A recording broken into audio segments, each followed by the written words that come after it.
This is the Wisconsin Live Desk. Hey everybody, welcome into the Wisconsin Live Desk. Haley Spittler here with you at noon on your Tuesday afternoon. We have so much planned for you over the course of these next 4 hours here on the Live Desk. Of course, I'll be handling that first hour and a half. Then Maddie Stelk will come in the booth. And then I want to say, and Delaney, correct me if I'm wrong, Kim Murphy doing hour 3 as we get you all the information you could need this afternoon. Again, live and local here on the Live Desk from noon until 4 every single weekday. Want to take a quick live look outside. This is from our City Center camera. Obviously, much better weather today than we had yesterday, and we don't have that same severe weather risk this afternoon and evening. The good news is that yesterday, while there was the environment for potential storms, including even 70-plus mile-per-hour winds, large hail, possible tornadoes, nothing ended up actually kind of coming to fruition, and we were all spared from an evening of what could have been some pretty bad severe weather. So we will always take that. Better to be prepared and not need to be than to be caught off guard. But again, looking pretty nice outside right now as we just hit the low 80s, 81 degrees as we take a live look from the City Center. It does look like there's a decent amount of clouds there in the sky, as well as certainly some wind in the area. If you look at the top of those buildings, you can see the American flags kind of whipping a little bit back and forth in that wind. I want to walk you through some of the big stories that we will be tracking for you this afternoon here on the Live Desk. We're going to continue to talk about the Cyclosporiasis outbreak. Of course, this is something we've been talking about for weeks, and it's something we've seen, unfortunately, get more and more cases kind of diagnosed and confirmed here in Wisconsin. The update we got last week from the Department of Health Services was more than 60 cases, including 1 hospitalization here in the Badger State. Now, the FDA had previously said that there was a positive test linking Taylor Farms and their iceberg lettuce to the parasite. Now they're coming out and saying that was actually a false positive, which leaves the question for all of us, well then, what is causing the parasite and what do I need to avoid in order to keep me and my family safe? So we have a live report coming up out of Houston on really what the FDA is doing right now to properly track where this outbreak is coming from and why they actually still think it might be linked to Taylor Farms. We're also going to have Andrew Amuzu, of course, our reporter here at Fox 6, join us in just a few minutes to talk about how cyclosporiasis is impacting our local restaurants. I imagine some of you out there might think, hey, I don't want to risk it. I don't want to eat out right now. I don't want to get this parasite that can lead to some very not pleasant side effects. So he went and talked to some of these restaurants about what they're doing, the precautions they're taking to keep us safe. And spoiler alert, a lot of that has to do with kind of the same things they did back in 2020 during the pandemic. So they're doing a lot of cleaning and just different steps to keep you and your family safe. Also want to take a quick live look here at American Family Field. We got a couple of stories dealing with the Brewers this afternoon. First one's coming up in just a matter of minutes at 12:30. We expect to see not 1, but 2 Brewers players lending a bit of a helping hand, and there's some names that you might recognize. We're talking outfielder here, Christian Yelich, as well as second baseman Bryce Terang. They are going to be lending a helping hand as the Brewers Community Foundation really partners here with the Red Cross on their Sound the Alarm campaign, talking about how important it is to have smoke detectors in your home, wherever you live. So we're going to be able to see Yelich and Terang installing some of these smoke detectors, as well as hear from some of those different organizers with those various groups. So excited to bring you that here at 12:30. Of course, the Brewers are currently home. We got the roof open right now. They'll be taking on the New York Mets again this evening. Game time set for 6:40. It was a decisive victory last night as the Brewers won 8-3 with the Miz on the mound. Of course, they also welcomed back Freddie Peralta, although I imagine he wished that there was maybe a different outcome. The Brewers were certainly thrilled with what happened inside AmFam last night. Again, they are once again playing this evening at 6:40, and it's a really important game. It is Unidos por Venezuela. So they announced this just a couple weeks ago, but obviously we've seen the Brewers do a couple of different initiatives already to really help out Venezuela after devastating earthquakes hit the country, the death toll in the thousands, and the amount of people missing, still in the tens of thousands. So tonight is another fundraiser. As I mentioned, they're calling it their Unidos por Venezuela, United for Venezuela. So you can still get a special ticket through a specific link. We have all the information on Fox Local, fox6now.com, for a $20 ticket. And what's great is that $20, all of the proceeds are going to go directly towards different groups that are helping out Venezuela. As you see, it also comes with a special shirt here featuring William Contreras and Jackson Churio. These are two Brewers players who are from Venezuela, who both actually suited up and geared up and played for Venezuela in the World Baseball Classic this spring. They won the whole thing, and of course they have been really hit hard with what's been going on in their home country and being so far away, being here in Milwaukee. So we've already seen them donate so much to this cause, including their time to meet with fans and encourage them to come out. And I've mentioned it before, but it was beautiful to also see their teammates. As you talk about Christian Yelich and Bryce Terang and Sal Frelick, all of their kind of teammates said, you guys are doing a great thing, kind of organizing and participating in a fundraiser and a donation drive for Venezuela. We're going to show up with donations too.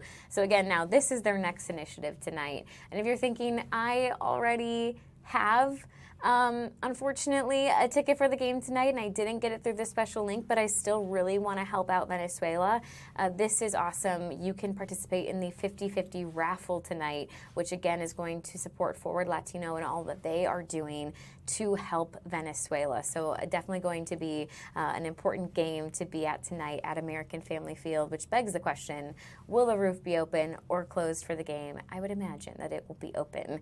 And of course, will the Brewers defeat the Mets again and get that series win and be even closer to sweeping the Mets? That again will be determined later on this evening. Finally, I also want to take a live look here at Mitchell International Airport. Of course, normally we take a live look here at the runway, see if we can catch any plane either landing or taking off. But today, coming up at 3, we're going to be inside Mitchell International Airport as they open their Spirits of Wisconsin store. Think about all of the different kind of beers and just alcohol that are such an identity for Wisconsin, and some of them only sold here in Wisconsin. I'm looking at you, Spotted Cow. Well, they're opening a store that's going to have all of those options for people visiting Mitchell International Airport. We know 6 distilleries will be on hand today for that grand opening, and again, we'll bring you that live here at 3 o'clock. I always joke that I feel like a lot of people, if they've been to Wisconsin before and if they are a beer drinker, they'll always talk to you about Spotted Cow, and they're always like, hey, can you bring me some of that back? Well, this could be a really easy way for you. Even if you went on your trip to Wisconsin and you totally forgot to grab Spotted Cow on your way home, you can grab it at the airport. Or if you're leaving Wisconsin for a vacation, maybe you're going to go see some family and some friends, just some loved ones, and you totally forgot to stop and get some beforehand, or you're thinking, I can't get that past security. Another opportunity for you right here with the Spirits of Wisconsin store. So again, that all coming up here on the Wisconsin Live Desk over the course of the next 4 hours, as well as we'll have our reporters join us as they work on their stories all afternoon long, leading up into our afternoon newscast, and we'll also get you some weather updates with our weather experts. I have noticed it's definitely windy out there. Between this camera here, our downtown camera at American Family Field, you'll notice that kind of rocking back and forth.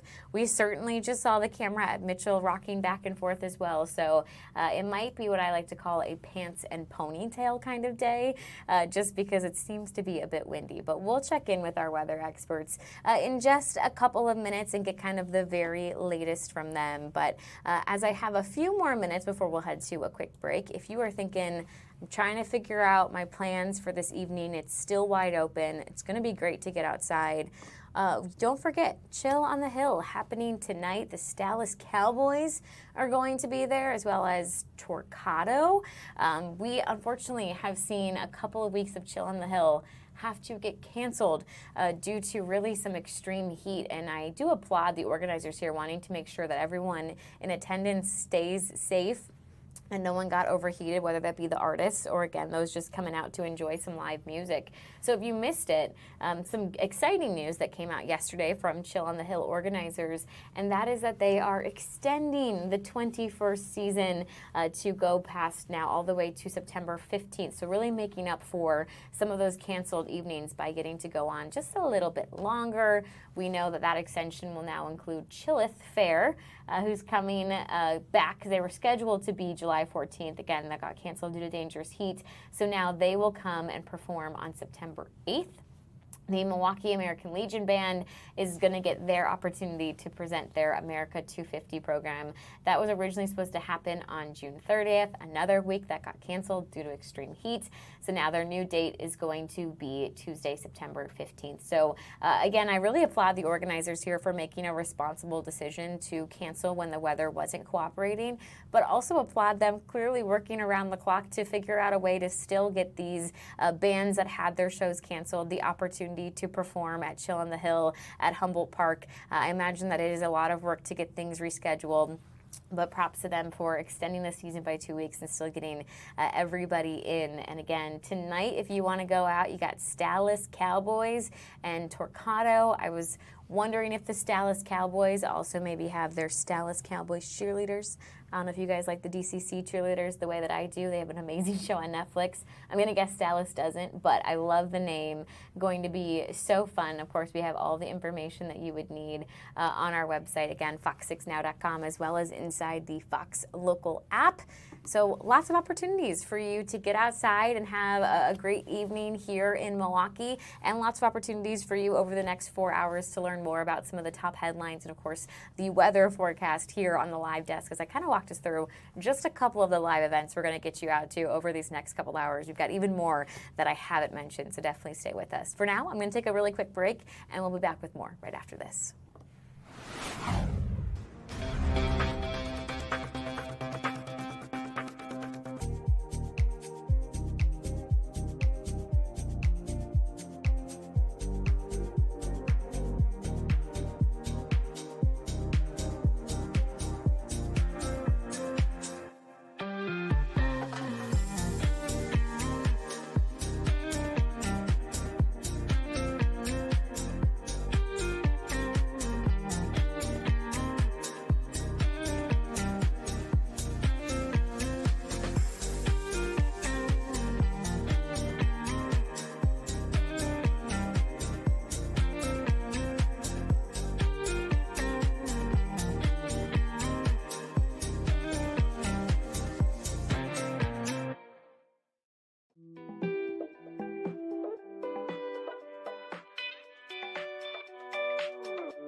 Live Desk. Hey everybody, welcome back to the Wisconsin Live Desk. Haley Spittler here with you at 12:13 on your Tuesday afternoon. Let's take a live look outside from another one of our cameras. This is our modern camera. Truly love this view because you get to see some of the skyscrapers and, of course, our downtown, which is so beautiful. Milwaukee River, and then Lake Michigan. Truly, how lucky are we to get to live here? And as I mentioned, a pretty good weather day. I want to walk you through the 6-day planner, which a little bit copy and paste here. I would argue you've got several beautiful days in store. Tuesday, of course, that's today our high of 84, which I will take. I feel like our highs sometimes have been so much hotter than this, so 84 sounds lovely, mostly sunny. Tomorrow, a little bit of a dip in the temperatures, 74, mostly sunny. Then on Thursday, again, mostly sunny with 78 degrees. Coming up on Friday, you got partly cloudy. That's going to be a high of 82. Saturday, another gorgeous day, mostly sunny at 86.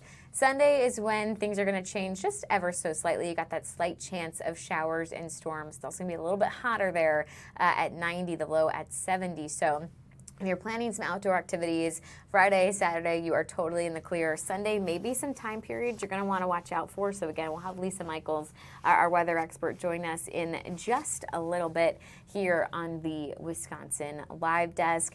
Otherwise, as I mentioned, we'll have in 15 minutes Bryce Terang and Christian Yelich here on the Live Desk. I wish they were going to talk to us, which they will, just not me directly. But we also are going to get to see them install some smoke detectors. Of course, something we talk a lot about here in Milwaukee.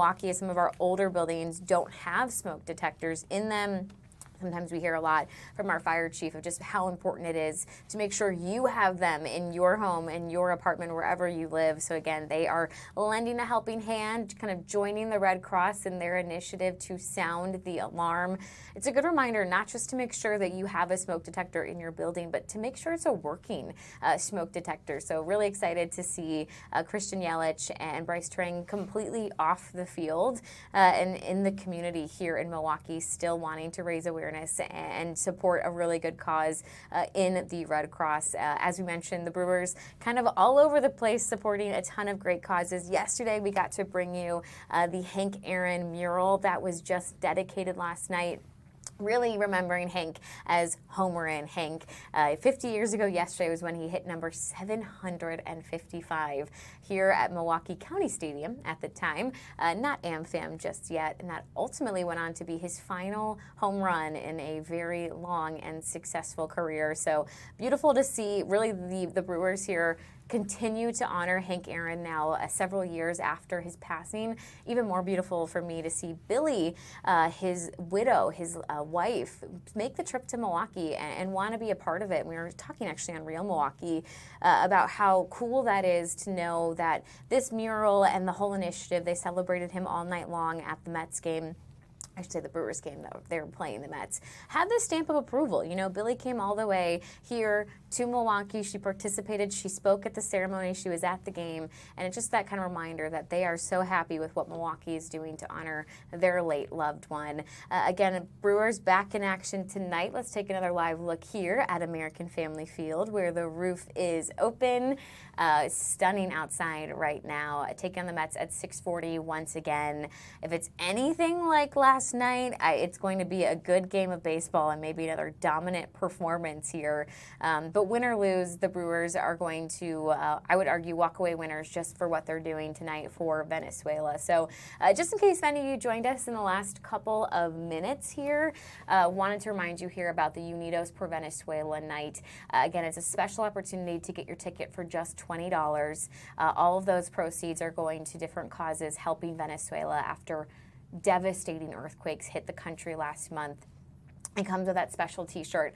And what I love about this is I think whenever you have a shirt really rallying behind a cause, is it's another opportunity to raise awareness. You know, the next time you wear it out, someone might ask you about it, and you have the chance to talk about different ways to support Venezuela. I think sometimes we're really good at hitting big stories in the moment, in the days that follow, but sometimes then we move on and we forget in the weeks and the months that pass. But for the people of Venezuela, they are still in huge recovery mode here. It's going to take them, I would argue, years to recover from these two earthquakes. So it's amazing to see the Brewers not forget and still wanting to raise awareness here. So again, $20 gets you that ticket. That all the proceeds go to the cause, as well as that t-shirt. You could also donate your ticket to get the shirt. So maybe you're thinking, oh, I can't make it out, but I would love to help the cause. There's an option there for you. Or if you are like some of our coworkers who love the Brewers so much and they get their tickets months and months and months in advance, and you're already going tonight and you're thinking, I would have loved to support this cause, it is not too late. The 50-50 raffle tonight is going to support Forward Latino one of the groups very much helping out Venezuela in any way that they can. I do love that the t-shirt here is highlighting William Contreras and Jackson Chourio. Again, two incredibly impressive players on the field who suit up and they rep Milwaukee and they rep the Brewers, but they are from Venezuela, and we know their hearts are in Venezuela, especially through this devastation. They both played for Venezuela in the World Baseball Classic. Not just played, they won the whole thing, and they really have been doing whatever they can from so many miles away to continue to support and help out here their home country. So again, really excited to see the Brewers do this tonight for Venezuela. And we'll get to hear from the Brewers Community Foundation and a couple players in just a few minutes when we get you out to that event that is happening. Delaney, do you have any predictions tonight if it's going to be Mets or Brewers that are going to win? All right, Delaney doesn't want to join the show right now, but I'm going to guess she would have said Brewers. Obviously, we always want to root for the Brew Crew here on the Wisconsin Live Desk. And again, if you missed the game last night, I mean, it was a pretty decisive victory as we take another live look here at AmFam from... Well, this is a live look right now, but if you watched the game last night, the Miz did what he always does and showed up at the mound coming off of the All-Star game. Of course, the Miz representing the Brew Crew there in Philly during the All-Star game. Unfortunately, the All-Star game did not go the National League's way. The American League dominated that one, but not last night. It was all Brewers all the way, winning 8-3. I mean, coming out from the gates here, scoring in the first, second, and third inning, and then just getting some, for fun, insurance runs there in the sixth as well. So again, definitely going to be, I think, a good series here between the New York Mets and the Milwaukee Brewers. Win or lose, though, they're doing some really important things for Venezuela, and we can't wait to cheer them on throughout this entire initiative. Okay, we've been talking about how I think it's a pretty good, lovely day out there as we see the sun shining over American Family Field. Certainly different leaders within AmFam right now enjoying the roof being open. Lisa Michaels joining us here on Wisconsin Live Desk with a look at our weather. I will say, Lisa, in all these live cameras that we're taking, I am noticing some wind. They seem to all be kind of shaking back and forth. Are you sure about that? Just a smidge is what I've noticed. All right, just making sure. I know you're sober, but yes, we are seeing some wind out there. Right now, temperatures are in the 70s and low 80s, and the big factor has been some of the winds picking up today, and that's because we've had a series of cold fronts.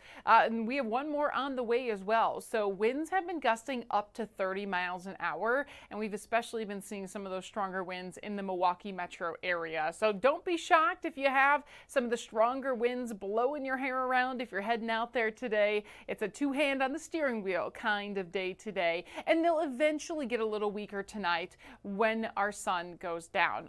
You know, Haley, I am going to say, though, it's going to be a beautiful forecast right for the game, and we're continuing to still be able to see American Family Field a lot better too.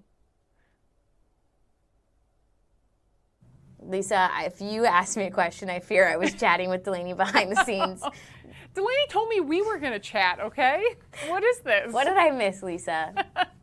I said, yes, we can actually see American Family Field a lot better, too, in the forecast. It doesn't look as hazy as what we've had the past several days. I mean, it's beautiful. It's a great point because the wildfire smoke really was something to see, not just smell last week. And you're right, this was covered in that smoke, and now it's looking so much better. Oh, it is. And, you know, for any baseball games or anyone really trying to enjoy the day today, besides the winds and maybe a slight chance for a shower, it really is looking to be a lot better. It's going to feel a lot better too, but we at least look to have a improving forecast for the upcoming days this week. You know, Haley, you mentioned a nice day getting outside. We will have dry days ahead, more sunshine as well, and we are also talking about temperatures now tomorrow dipping into the 70s, but as we head closer to the end of the week, we'll start to get back into the low 80s. It really is looking to be shaping up perfectly, and of course you want to know about that wildfire smoke. We don't have a lot of it right now, very minimal near the surface. and that smoke should stay that way or even clear up completely through the upcoming days this week. So I know I have been needing to get outside because that smoke, feel like I've been just crouched inside all day long. We'll have a lot of nice time to get some sunshine. I am looking forward to it. I feel like we deserve a little break. Yes. You know, we were talking about our real Milwaukee, and it was funny because Nicholas said we've had like a really nice weather-wise summer, and we have had those moments, and I don't want to forget because like Summerfest weekend 1 and 2 was lovely outside. Oh, it was gorgeous. But I do feel like recently it's been a little brutal. It's been that extreme heat. I know. It's been the wildfire smoke, which I have never experienced anything like that, You Lisa. haven't. And I have covered wildfires in South Carolina. Wait, Haley, how is that possible? I don't know how to explain it, but when I covered wildfires in South Carolina, it was not that severe of a smell. The air quality wasn't that bad, and I was like near an actual wildfire, just to show how strong it was here in Milwaukee. Well, and think about that too. It's so far away that for all that concentration, that thick concentration of smoke to cause that reduced visibility when it's in Canada, I mean, it has been a massive fire then to produce that. And I'll tell you, Haley, I actually just wrote up a story that is on our website. It's also on my Facebook page, our FOX6 Weather Facebook page as well, that there's the question of, is this going to be the new trend for the future of that smoke staying around? And the short answer is yes. There's a lot of research that's been done too, where this dates back to the 1980s. Unfortunately, climate change is a thing where Canada is getting warmer temperature-wise. The snow melt is happening sooner. The snow packed is a little bit less, and that leads to drier soil and higher drought conditions. All of those are going to be fuel starters for some of these fires. Now, it's not necessarily that we are going to see more fires in this year or the years to come, because that's not the case. The fire amount has been the same, but because of the current conditions and how things are changing with the climate, that creates those fires to last longer, to be hotter, to grow quicker, and it's because of the intensity of these fires that we're able to burn more vegetation and fuel, and that's releasing more smoke in the air. Now, just because an area has a fire, that doesn't necessarily mean that we are going to get smoke every time. It's all going to be dependent on things like the wind, the jet stream. It's also going to be dependent on if we can have some fronts or high pressures where air sinks to the ground. There's multitude of factors that come into play if the smoke can come here in Wisconsin. But unfortunately, fires are going to be a thing of the future, and we've even been seeing some of that in California as well. I wonder then if that means, you know, this is something we need to stay vigilant about as far as how to keep ourselves safe. I think so many of us went and got our like old COVID masks out. Yes. I know I was taking my dog on walks wearing my KN95. So maybe instead of thinking, okay, we're in the clear, we're done with the wildfire smoke, maybe make sure we keep those out. I know my air purifiers, even with central I AC, have mine on. I was just running mine around the clock because I figured it can't hurt. No, it can't. And, you know, I will say, the mask thing is a big thing. The COVID masks have a looser fit, and they're not made to protect you from wildfire smoke. That smoke can actually come in those crevices. As uncomfortable it is for the N95 mask or higher, those are the masks you need. It has that tight seal around your face. It is able to filtrate not 100% of the smoke, but about 90 to 95% of it. So those are the masks that we might need to have just on the side, you know, in the future. And also being more vigilant, like you said, paying close attention to the forecast, because there's going to be times where that smoke may not smell in the air, but you can see the haze. So even if you can see it and not smell it, it's still going to be harmful to your lungs. Talking about taking out your pets, that's something that I don't know the answer to. I know they say, you know, if it impacts you, it's going to impact your pet as well. And there's a lot of people who still have to take their animals out, right, to go to the bathroom and go for a walk. So I do think there'll be more scientific studies done in the future, education lessons, and spreading knowledge really across the globe of what we can do, because we're not the only ones dealing with wildfires. There is other areas that are dealing with them as well. So it's going to be an interesting thing for the years ahead. Oh, absolutely. And again, certainly we got our first taste of this not too long ago. Yes. And as you mentioned, you know, wanting to stay vigilant, it was interesting to me because day one, I think you walked outside, it hit you, that smell, like terrible. you knew, oh wow, it's made its way here to Milwaukee. Yeah. Again, it seemed like our skyline disappeared. You could visually yeah. tell that the wildfire smoke was here. Day two, one of our morning reporters asked us, is the air quality still bad or have I gotten used to the smell? And we said, oh girl, it is still bad. You just, the longer you're in it, you know, I'm sure you kind of almost become, I don't know, immune to it. You don't notice it anymore. That doesn't mean you should take the mask off. You know, it's just that reminder again of you got to stay aware of what the air quality is to make sure you're keeping you and your family safe. Yeah, and you know what? Speaking about that, I had some people question too, well, I'm not going to be outside that long. Is it okay? It doesn't, yes, the longer duration is worse, but I even just did a couple of errands, in and out, right? You think, oh, it's not a big deal. Get in my car, get out to the store, come back out. By the end of the night, I was coughing a lot. So even short-term spurts of being in that air can cause damage to your lungs. You are inhaling it deep into your lungs because the particles are so small. So even being outside for a short period of time still is not going to be great. So we are going to have to, again, continue to track some of the wildfire smoke because most of these fires, they are uncontrolled. Now, a lot of them are being monitored, but Canada is an area, and again, you can read more in my story, but it is an area where these fires happen in rural locations where there's no roads to get to them. There is not a lot in terms of water supply around them either. So the only way that firefighters can get to these fires is usually by an airplane. And how much water can the airplane hold to really help get the large fire out? It just, there's too many complicated factors. And as easy as people may think, well, you just put the fire out. There's not a lot of communities or urban areas around these fires. I mean, it's pure forest.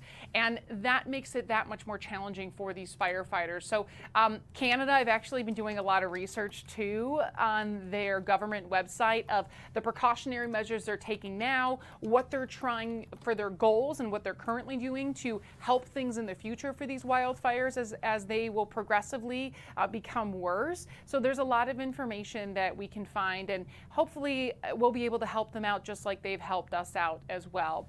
The wildfires are really going to be the big thing, but my hope and my fingers are crossed is that we see some clearer air and air that's easier to breathe as we head through the rest of the summer. A couple years ago, Haley, I know you weren't here, but 2023, Canada actually had the historic peak of the worst wildfire season on record. And here in Milwaukee, I remember it was like every single day Summerfest was miserable. We had terrible air quality. Being outside, you couldn't even go outside. So we at least had a short one-year break, but it seems to be that the smoke is back in the area, or a couple-year break. I have to think about that because it has been more reoccurring, but 2023 was the last worst year that we had for that smoke. Lisa, we appreciate you joining us, kind of breaking down even the science behind some of this wildfire smoke. I know I find it very fascinating. I imagine our viewers do as well. As you leave us, would you like to give us your prediction for the game tonight? You got Brewers or Mets? Ooh, okay. So I'm going to have to say Brewers. I know I'm going Brew all the way. Yes. That's who I'm thinking is going to win tonight. Do you have a feeling? Can you feel it in your bones, Haley? I can feel it in my bones. One, the Brewers are hot right now. They've been crushing it, Lisa, lately. Two, they dominated the Mets last night. And three, they're rallying behind such a good cause tonight. They're uniting for Venezuela that we have to cheer them on. We have to think, you guys got this one in the bag. And it's going to be beautiful weather for anyone heading out to the game. Oh, perfect. I was going to say, I imagine it's going to be roof open because it does look to be great weather right now. I agree. Perfect. Well, whether you're going to Brewers or chill on the hill, Lisa's giving you a good forecast, and we are appreciative for that. Thanks, Lisa. I like the wave off there. That's my new favorite thing Lisa's done, a little wave off the Wisconsin Live Desk. All right, we're going to take a quick break here, and then hopefully, because we are anticipating it beginning here around 12:30, we'll be able to take you out to the Brewers event as they team up with the Red Cross to sound the alarm. Again, we should be seeing Christian Yelich and Bryce Terang install smoke detectors as they also lend their names, but also their helping hands to the cause this afternoon. So we'll be right back after this.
This is the Wisconsin Live Desk.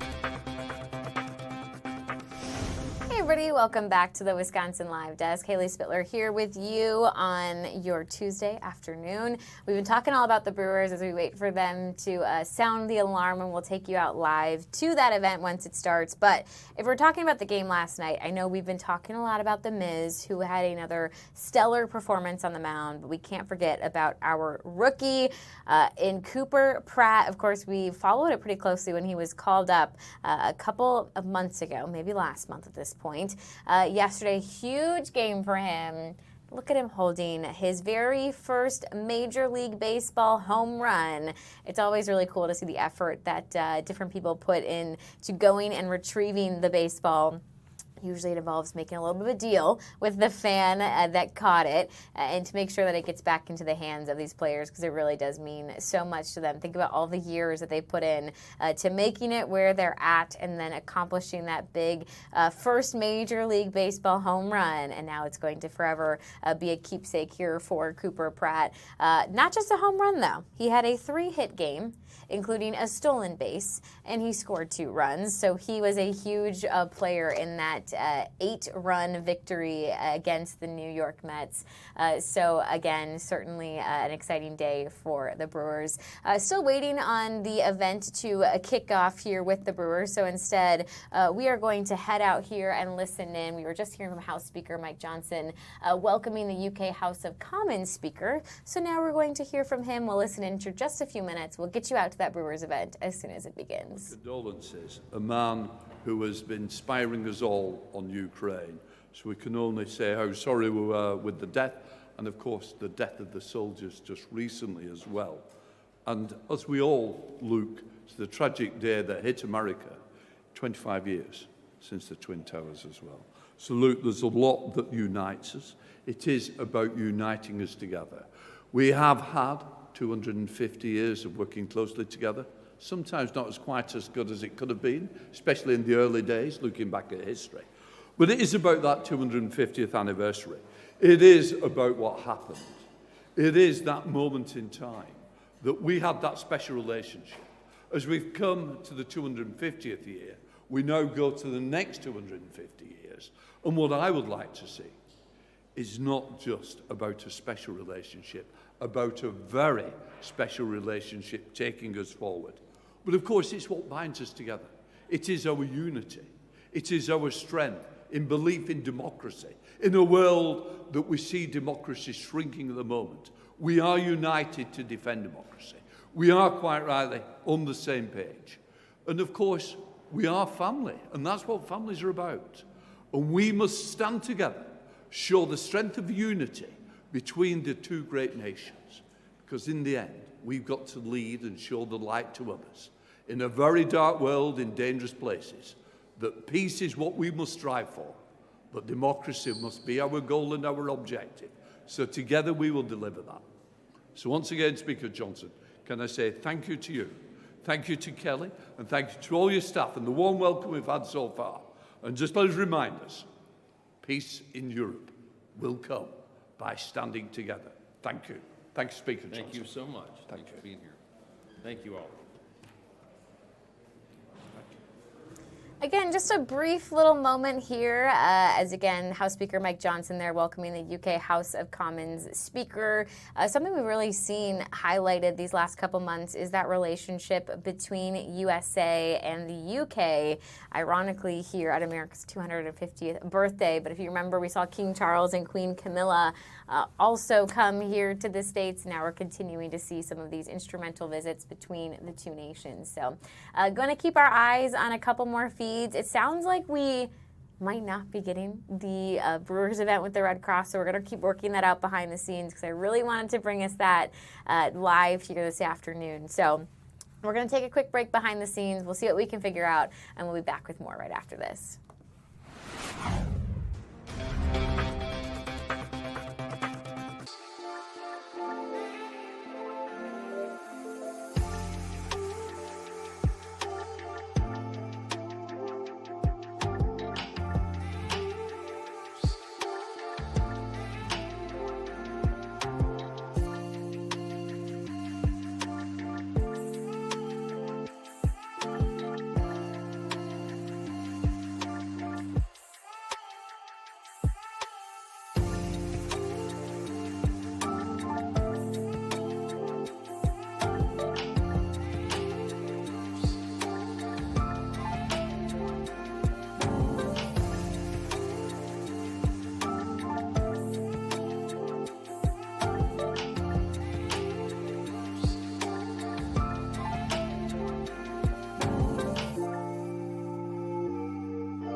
This is the Wisconsin Live Desk.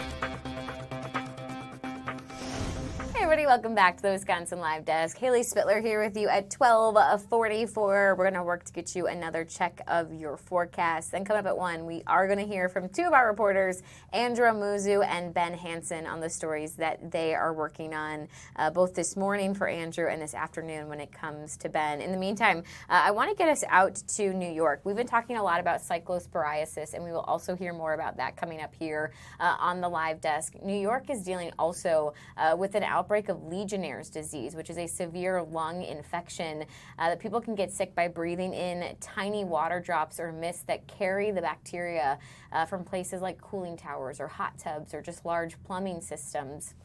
It's not actually spread from person to person, but unfortunately they are seeing 4 different people already die from this New York City outbreak of the disease. So want to just listen into some of their updates. And of course, we'll also get one on cyclosporiasis in just a couple of minutes. But it hasn't happened because that hasn't been followed. I want to thank the speaker for her leadership, by the way, on this, because she's been amazing, and we're going to really move forward on this. It tightened up, my legislation tightened it up so that instead of every 90 days having a test, it's every 30 days. And to her point, we need to have more education. We need to have stuff up on the website. We don't know who was fined, who wasn't. And we need to have, and by the way, public education, I'm going to propose that we have, just like, that we do something year-round, that we talk to people, because now it's very out there. We're going to talk to people about Legionella so they don't just learn about it when there's an outbreak. So as an example, September is Emergency Preparedness Month. I have talked to the city's emergency management office about making Legionella part of their package of giving out education and information to people in New York City about Legionella. So that's very important, and they're open to it. So we're going to look at that. We're going to have a hearing. You know, when this happened initially, we spoke right away. The speaker was right on top of this about having a hearing on this.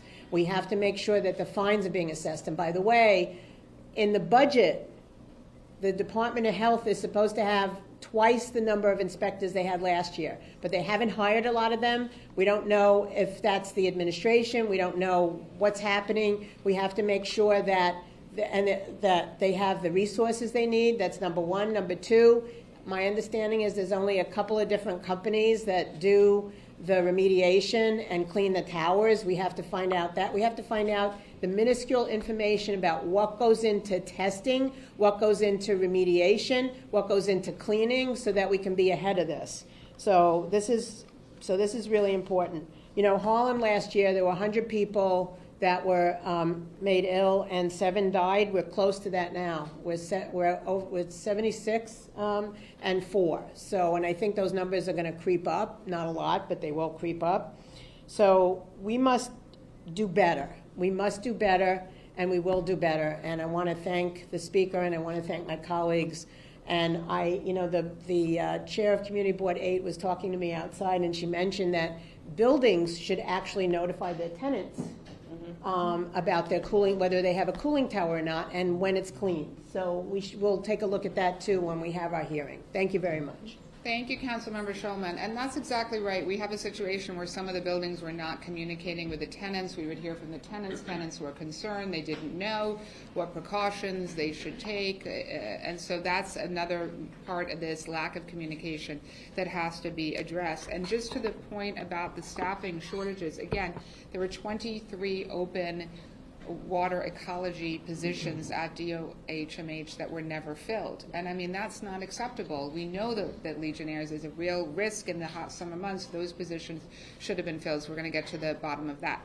So our next speaker is my neighboring council member whose district was affected by this outbreak, and that's Councilmember Virginia Maloney. Thank you. Thank you so much. Thank you, Speaker Menon, for your leadership on this issue. I'm Virginia Maloney. I represent this hospital, this district, and a large part of the community that was impacted by the Legionnaire's outbreak. Before anything else, I want to acknowledge the New Yorkers who lost their lives. My heart aches for their families and for every person who's become sick or is still recovering. Since this outbreak has erupted, my office, along with my colleagues, we've been hearing from residents across the district looking for answers. Is my building safe? What's the city doing? Do I need to wear a mask? Can I drink my water? What do I need to do to protect my family? And in public health emergencies, those questions should never go unanswered. They need to be proactively answered and trained on, as we've discussed. Public health depends on public trust, and trust depends on timely and transparent communication. While the city's taken important steps and passed legislation to help address this issue, we need to immediately disinfect cooling towers that test positive on initial screening. We need to publicly release the affected addresses so that residents are not left wondering if their building has been exposed. And we owe it to every family affected to not just respond, but proactively take decisive action when an event like this is happening, especially in an environment where the leading federal health authority has been quite a destructive force in disease control. So today I'm proud to stand with Speaker Menon to introduce and work on this legislation and look forward to this oversight hearing in the fall. Common sense reforms will not undo the pain this company has experienced, but they can help prevent the next outbreak. Thank you very much for having me and organizing this. Great, thank you so much, Councilmember Maloney. And next, I'm going to call up our incredible hospitals chair, Councilmember Mercedes Narcisse. Thank you. Thank you, Speaker Menon. And we know, as being a registered nurse, we always believe about prevention. Preventative care is the best. As a council member and chair for a hospital committee, my colleagues and I, we sat down, did a hearing, passed a bill, and apparently there was no enforcement there, which is a disappointment for us. Because when we actually work so hard to prevent our New Yorkers from being exposed to a bacteria that should have been prevented, there's no explanation for the folks that lost their lives to the process. And of course, now we know exactly how we can prevent it. So why we did not. So how we move forward. So I'm saying thank you again to Speaker Menon putting a plan together. That's prevention. 4 people have died, dozen more at risk. Families are dealing with something that never should have been festered this long. This isn't Manhattan problems. The journal does not respect borrow lines, and Brooklyn families are asking the same questions. Are our cooling towers being tested? Could we be next? Would we even know if they were or not? So that's what we're hearing. We're not having information on a timely fashion. As a registered nurse, before I was a council member, I feel a responsibility to do everything that I can to protect the health of New Yorkers. That did not stop when I left the bedside. And Again, now, listening in live right now to officials in New York City talking about the Legionnaire's disease outbreak and what they're doing. One, to kind of stop it right now in its tracks, but also prevent something like this from happening again. Unfortunately, this outbreak responsible for 4 different deaths in New York City already. Of course, we've been talking a lot about cyclosporiasis and that outbreak that we are seeing here in the Badger State. More than 60 plus cases, as well as a hospitalization. Of course, that outbreak actually being seen across the nation. So again, we'll have a live report out of Houston as the FDA continues to try and figure out where exactly it started from. They thought they had it figured out. It ended up being a false positive. But we'll also hear from Andrew Muzu in just a few minutes about what restaurants right here in Milwaukee are doing to make sure that they kind of properly clean all the produce in their recipes to keep us all safe if and when we do choose to eat out. So lots of things coming up, but of course we know a lot of you guys want to know what it's like outside. Lisa Michaels joining us once again here on the Wisconsin Live Desk with the latest on the forecast. Yeah, I said don't tell me that, Haley, because I just had salad for lunch. You're brave, girl. Yesterday and today. She's brave. She's brave. I mean, did you wash the lettuce? So I don't wash the lettuce, the pre-washed, but I normally don't get lettuce. I did get dark greens. Okay. So maybe that's a little different. But I will say I have been very thorough with washing my fruit and vegetables. Good. But my question is does water get it off? You know what I mean? It's like saying let's go to the bathroom and just wash our hands with water. I don't think it gets the germs off. And I'm not, I'm not an expert when it comes to that, but it's a valid question, right? Like how much does it get it off? Yeah, I do think that water is better than nothing. I agree. Nothing. So I think spending that time, just a few minutes here to make sure that you are doing what you can to keep yourself safe, you'll never regret it. Well, I'll tell you this, maybe if you're a healthy eater, this is your excuse to just have donuts and cake and whatever you want for a short period of time. Those aren't being linked to any cyclosporiasis. Yeah. Well, you know, we're going to give you that forecast because I think it will be a little bit better news out there. Of course, we can certainly see Milwaukee more visible today than what we've had in what feels like about a week. The thick wildfire smoke has been the biggest issue, and most of that is gone. We're still seeing some of it near the surface, but it's not looking to have a big impact on our air quality right now. We'll show you that in just a second. The bigger impact today is going to be the strong winds. We have winds right now gusting 20 to almost 30 miles an hour, so it will be breezy. But I'll tell you, I just stepped outside on our weather deck, and I really think it feels quite pleasant out there, despite the fact that our dew points are still in the low to mid 60s, which is kind of towards that sticky range. It doesn't feel too bad because of the winds. Now, the northwesterly winds are going to continue to transport in drier air, so we will have a stretch ahead of us of very comfortable feeling air that looks to sit with us through the week. When do things creep back up into that muggy category again? That looks to be especially later on in the weekend heading into Sunday.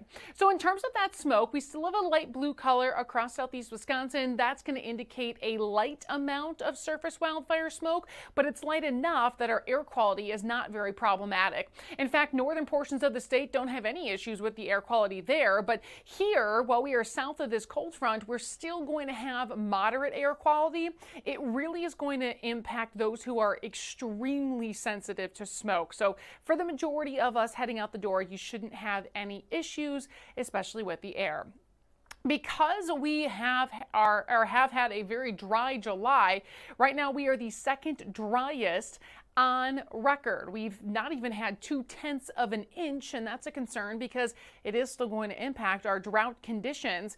Can we see some showers in the forecast? Well, that's what we're going to focus on because we do have some scattered light showers starting to pop up across central to northern portions of the state, and that is going to be ahead of a cold front that's going to continue to push south. So there's not a lot of moisture for this front to work with, but it can try to just squeeze it all out, giving us maybe an isolated shower or a couple of sprinkles here or there. So as we look at Sky Vision Plus, we're not only tracking some windy conditions, but maybe an isolated shower can't be ruled out as we head through the rest of the day today. Now, once that front moves through tonight, our winds will still be coming out of the north, but looking to at least have our winds get a little bit lighter. It also will help clear out some of the clouds so we could see some sunshine back tomorrow and then winds gradually coming off the lake, which could build in a few more clouds near our lakeshore communities. Temperatures will be cooler tomorrow than what we have today. That's going to be the next big change. Right now, we are sitting in the upper 70s to low 80s, and yes, we will continue to cool through the upcoming hours. It's still going to be a nice evening ahead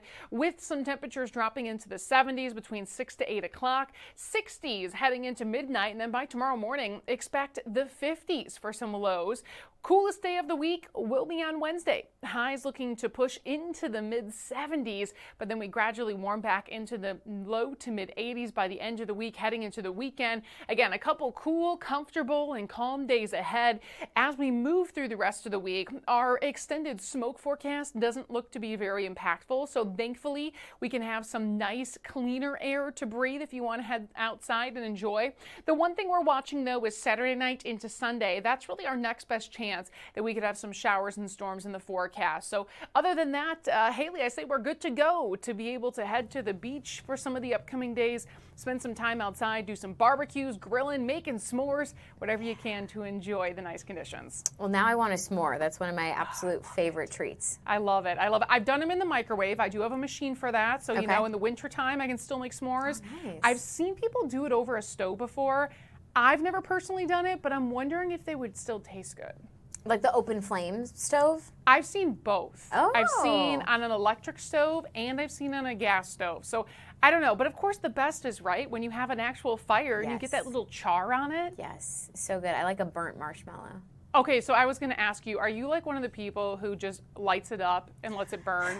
Or are you kind of in the toasted category? My goal is always to have that perfectly brown marshmallow. Me too. And actually, Delaney and I one time went to an event where there were s'mores and I had accomplished the perfect marshmallow, and then I watched it fall off the stick and onto the ground, and it was heartbreaking. So that's always my goal. But if it does catch fire and it starts getting charred, like now I'm still going to eat it. Like it's still really good. It's still got a nice crunch to me, to be honest. And I think the graham cracker and the chocolate kind of balance out some of like that gritty feeling. Yep, so totally. still tastes good. I was going to say beautiful weather tonight. We talked about the Brewers game, but we also have Chill on the Hill tonight, Dallas Cowboys and Torquato performing. If you missed it, Lisa, they actually are extending the Chill on the Hill season by 2 weeks because they had to cancel 2 times because of extreme heat.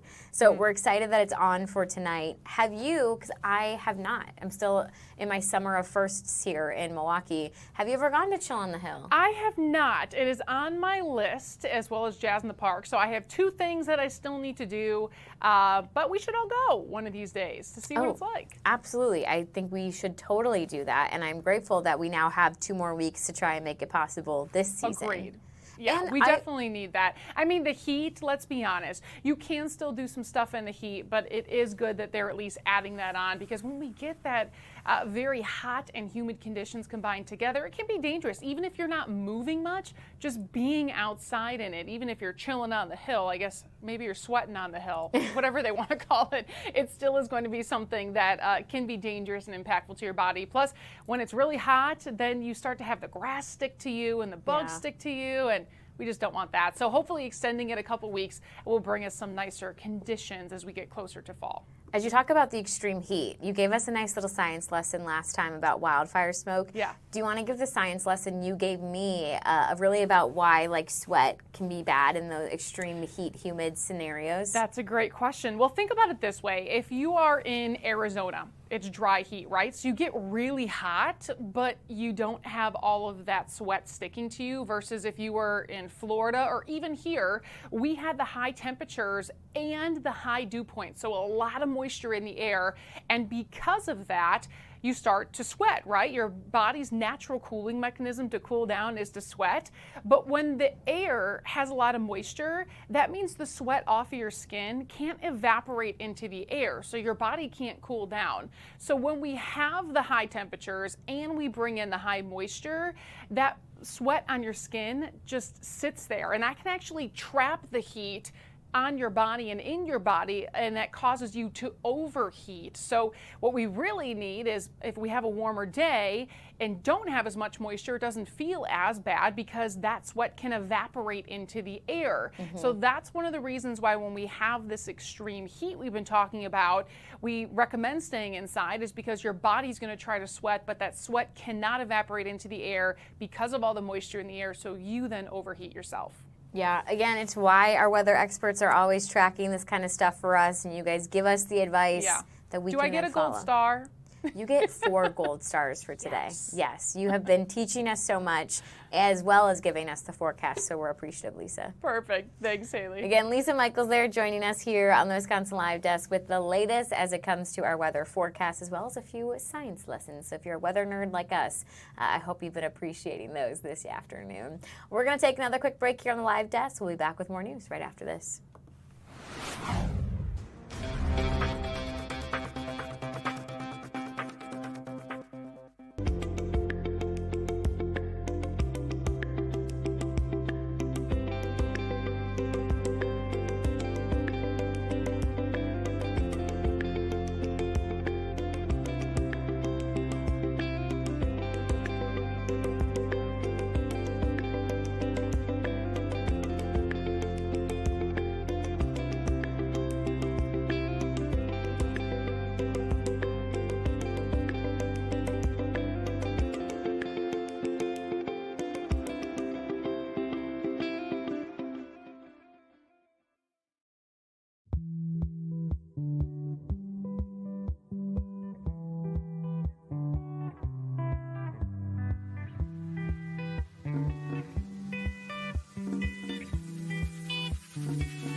This is the Wisconsin Live Desk.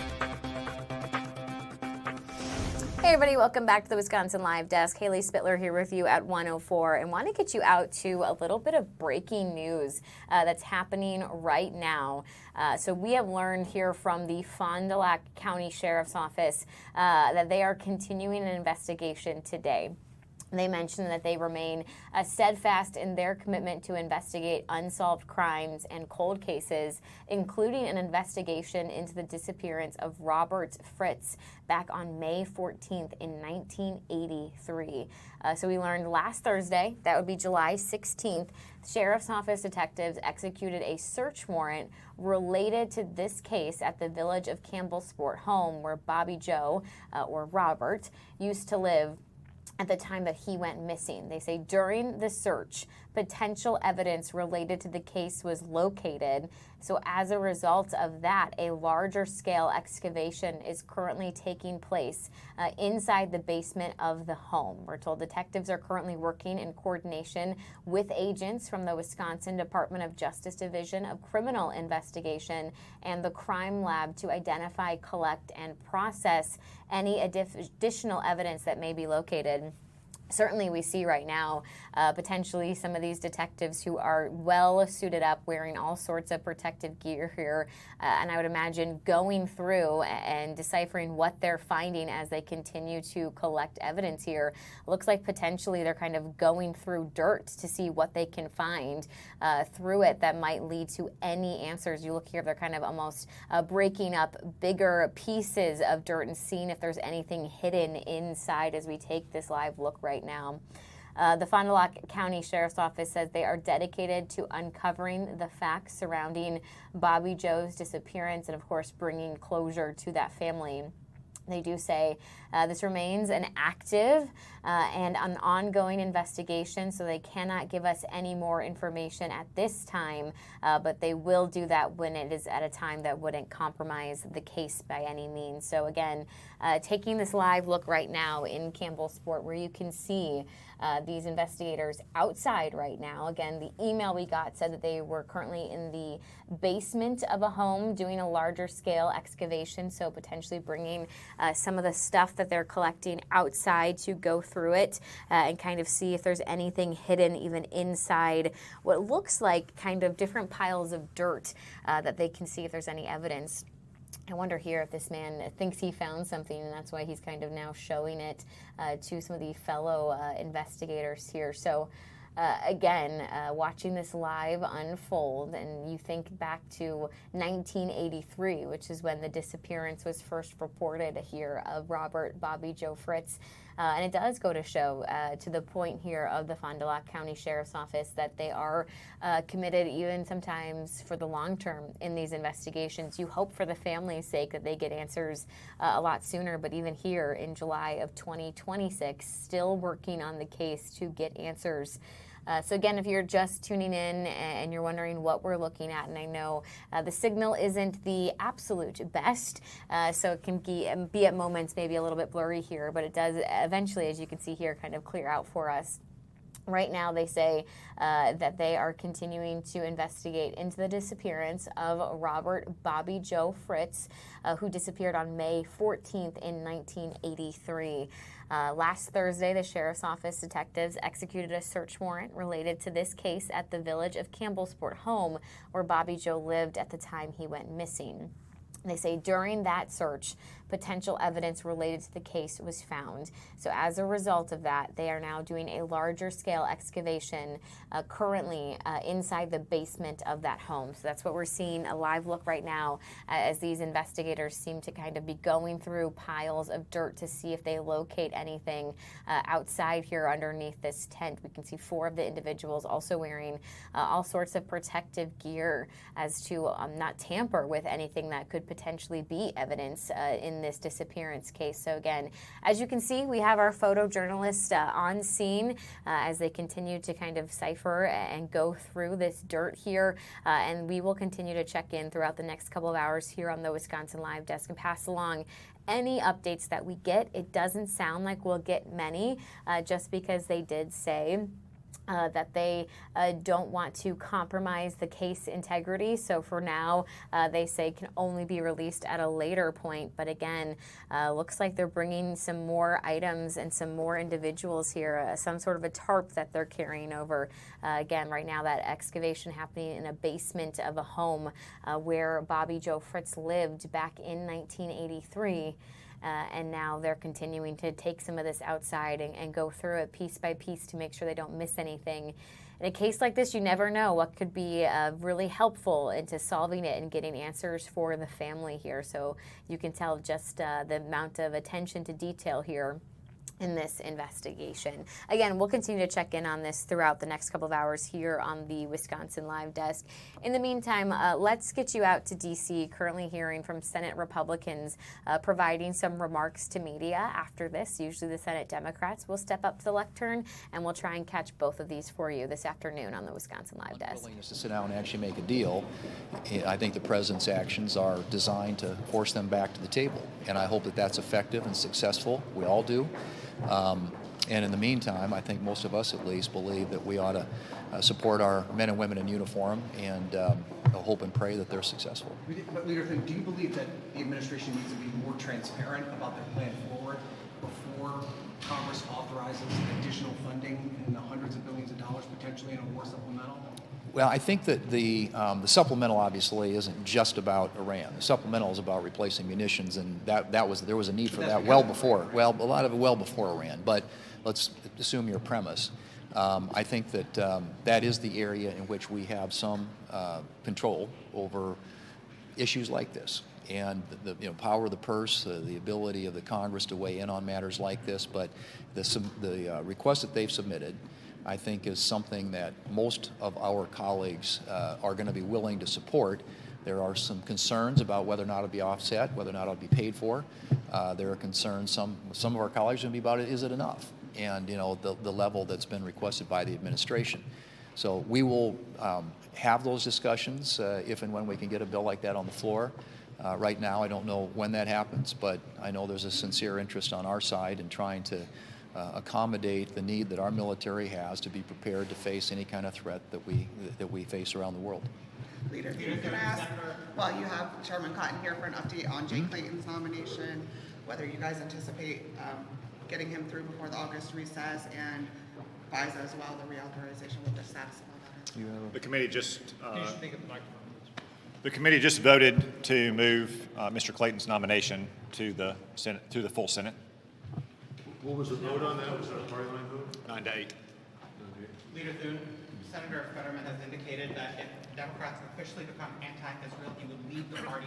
Have you had any conversations with him about maybe joining the GOP conference, and would you welcome him if he were to offer that? Yes, we would welcome him. Have you talked to him about it?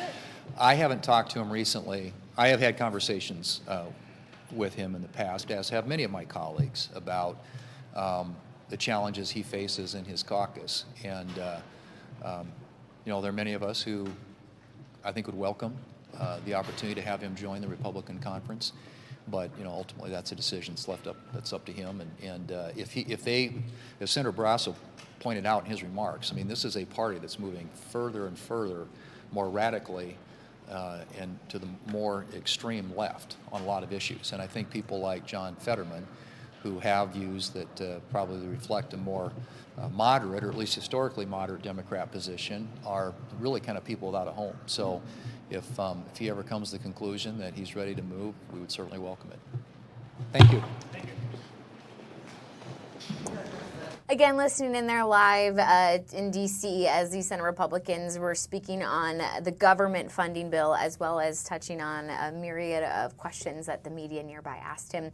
As I mentioned, usually the Senate Democrats will come up next, so we will keep our eye on that feed and try and bring you both sides this afternoon here on the Wisconsin Live Desk. For now, we're going to take a quick break, and then we're going to check in with our reporter, Ben Hansen, right after this. Stay with us.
The Wisconsin Live Desk. Hey everybody, welcome back to the Wisconsin Live Desk. Haley Spittler here with you at 1:16 on your Tuesday afternoon. And I want to go ahead and bring in our reporter, Ben Hansen, joining us this afternoon. Ben, I know you're in the process of working on your story for the afternoon, actually checking in with some of the town of Paris residents, because you were explaining to us that they're really opposed to this proposal of a natural gas plant coming near them. Set the scene for us. Tell us a little bit more about this, Ben.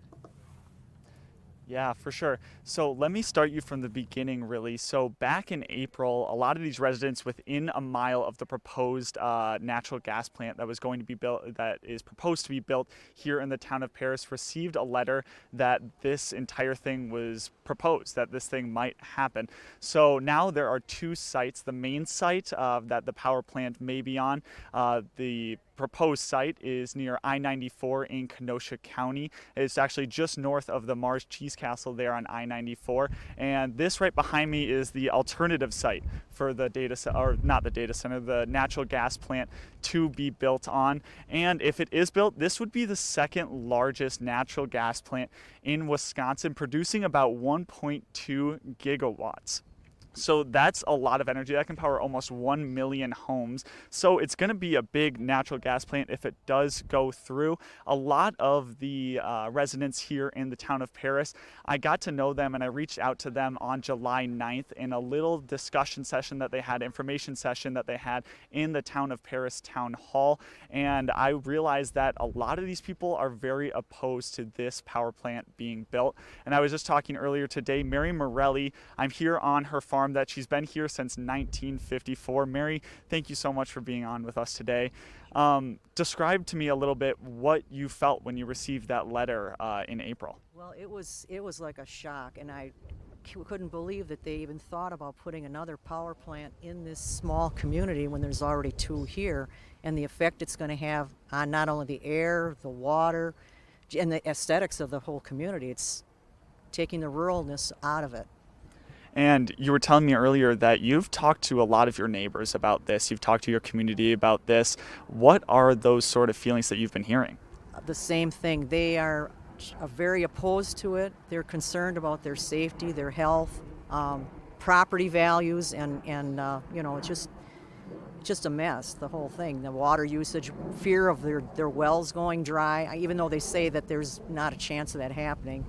And then just pollution into the Des Plaines River, disturbing our wetlands. It's displacing our wildlife.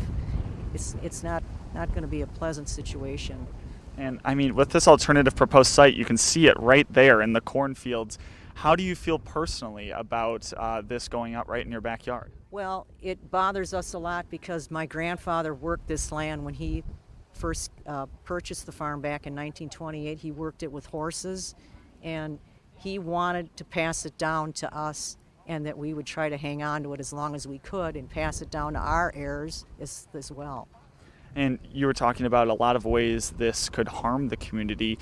In your mind, what are some of the biggest reasons why you would, in this public information session that they're going to have Thursday for the Wisconsin PSC to be hearing people's opinions on this, what are some of the biggest reasons why you personally or the community, you wouldn't want it to be built because it's going to harm it in these ways? Well, for one, the biggest thing is probably the air quality, what it's going to do to the pollutants that are going to be emitted. And it's not just going to affect this small area, whether it's built here on the alternative or the proposed site. It's going to affect southeast Wisconsin, people's health. Again, water usage, if they dig the well here. And then if they take it at the proposed site, it's going to come from the Lake Michigan. I mean, those are our resources, our fertile farmland that's being used up. We can only use up so much farmland. We're going to run out of it shortly, and then I don't know how we're going to grow crops to feed the United States and other countries. And with other neighbors, when you've talked to them, what have you heard? Pretty much the same thing. They're opposed. They want to. They jumped on board with. We went around with a petition. Didn't have any slack, anyone holding back on wanting to sign it. they don't want, people don't want it in the area. They just don't want it here. Yeah. Well, Mary, thank you so much for your time. I really appreciate it. Again, this proposal, it's the public hearing session is going to happen this Thursday, and that is then the decision is going to go to the Wisconsin Public Service Commission. They are going to hear that the things that the people were talking about in that public hearing session, and then they will make a decision on whether this natural gas plant is going to be built. Ben, we appreciate you joining us here on the live desk and giving us that live interview so we could truly hear from one of these neighbors, again, proposed to the natural gas plant. I'm curious, as you've been working on your story today, have you had a chance to chat with anybody from the Red Oak Ridge Energy Center, kind of the applicant in this situation? And if so, what did they have to say? I imagine they think there's lots of benefits to having this here in Kenosha County. Yeah, so the main people behind this natural gas plant are Invenergy and We Energy. So Invenergy is the people that are actually going to build the natural gas plant, and We Energies are the people that are going to sustain it, keep it running after it is built. If this proposal goes through, I was talking to a representative from Invenergy today, and she was saying that a lot of these residents are worried about the data centers that this energy is going to go to. In response to that, she was saying that these very large customers, VLCs is what they call them in this proposal terms, that these VLCs are going to have to pay for 100% of the energy that they want to bring to their operations around this, especially in this area. It has been large data centers that have been building up. There was one that was just proposed to be built in Kenosha County. So she is saying that these VLCs are going to have to pay for every cent of energy that they're getting from this. She couldn't give me a specific percentage of how much of the energy from the natural gas plant is going to those data centers. But again, she was saying that if the data centers do want this, they will have to pay for every penny of it. And then remind us one more time before we let you go, Ben, what we need to know about that final public hearing. Obviously, that is the opportunity for anybody who has thoughts and opinions on this proposal to share it.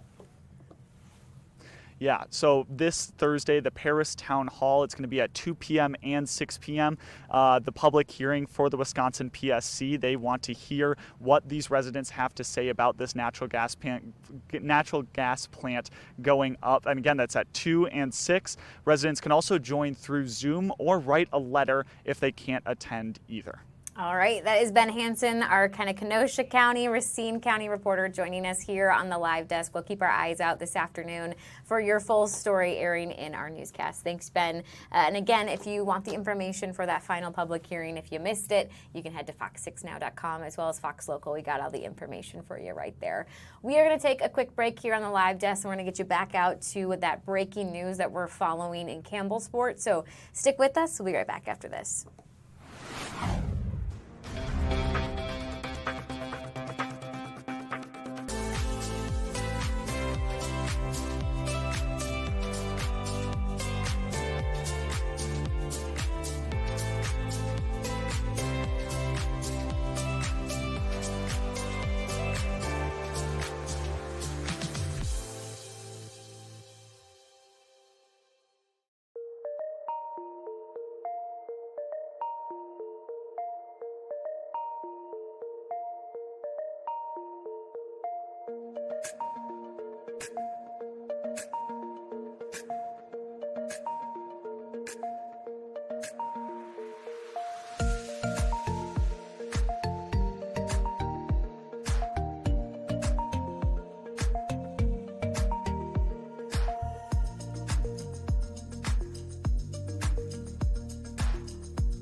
This is the Wisconsin Live Desk.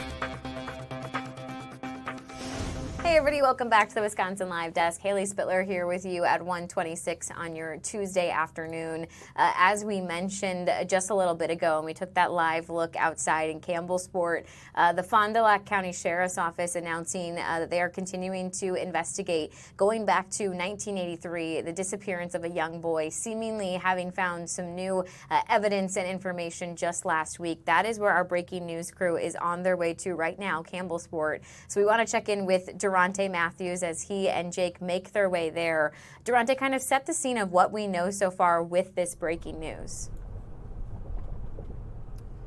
Hey there, Haley. So the news actually just came out a couple of minutes ago. I want to say maybe less than half an hour ago, or about 40 minutes ago. We got a message or a release from the Fond du Lac County Sheriff's Office where they essentially said they are investigating what's now deemed as a cold case, the case of a 5-year-old boy, Robert Bobby Joe Fritz, who was 5 years old back in 1983. Detectives say he was outside playing with his siblings when he vanished.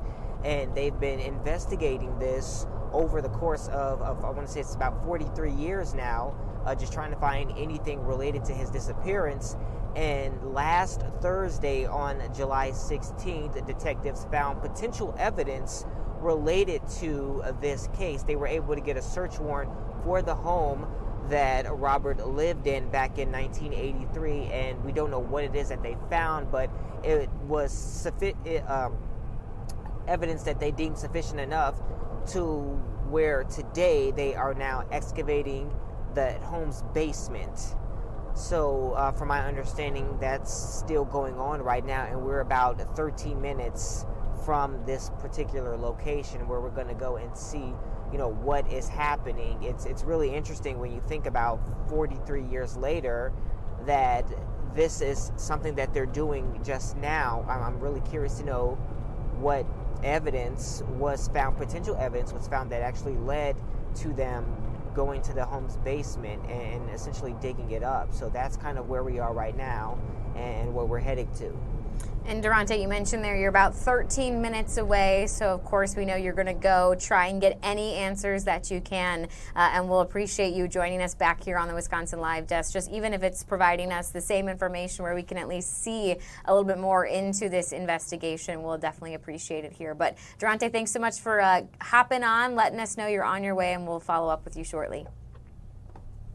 Absolutely. Thank you. Again, Durante Matthews there inside of our weather kind of news truck right now as they make their way to the site of this breaking news. So just want to walk you through a little bit more from the statement that we got from the sheriff of Fond du Lac County. And you can see, again, what it looks like right now in Campbellsport as they sift through what seemed like piles of dirt looking for any potential evidence.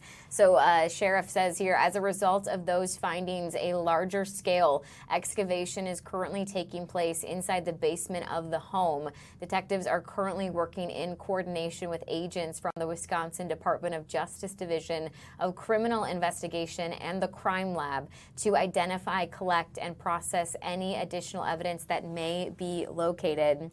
And again, this all has to do with this young boy who disappeared back in 1983. And they say here the Fond du Lac County Sheriff's Office is dedicated to uncovering the facts surrounding Bobby Joe's disappearance and bringing closure to his family.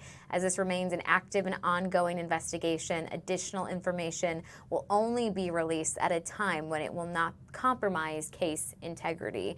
So again, our breaking news crew on the road right now to Campbellsport. They will join us with any new information that they get over these next couple of hours. Meantime, I'm going to send you back out to D.C. Senate Democrats are now at the lectern providing comments and answering questions of the media. Maddie Stelk's going to have you from here for the next hour, and then Kim Murphy taking over after that. But we will listen in here live together and see what we can learn. One obvious example is the crooked scheme to blockade low-cost solar and wind power and keep the low-cost power from coming to the grid. So in order to meet demand, the grid has to climb up the generation stack to more and more expensive power plants. Those power plants then set the price for every electron on the grid. So it is a huge dispersal of money out of regular Americans' pockets in the billions of dollars of added cost. And if you look at where on the generation stack that added money goes, it goes to the fossil fuel plants. It goes to the fossil fuel dealers who fuel those plants. This is a billion-dollar-plus transfer of wealth, a deliberate extraction of wealth from American consumers to send it to Trump's corrupt big fossil fuel donors.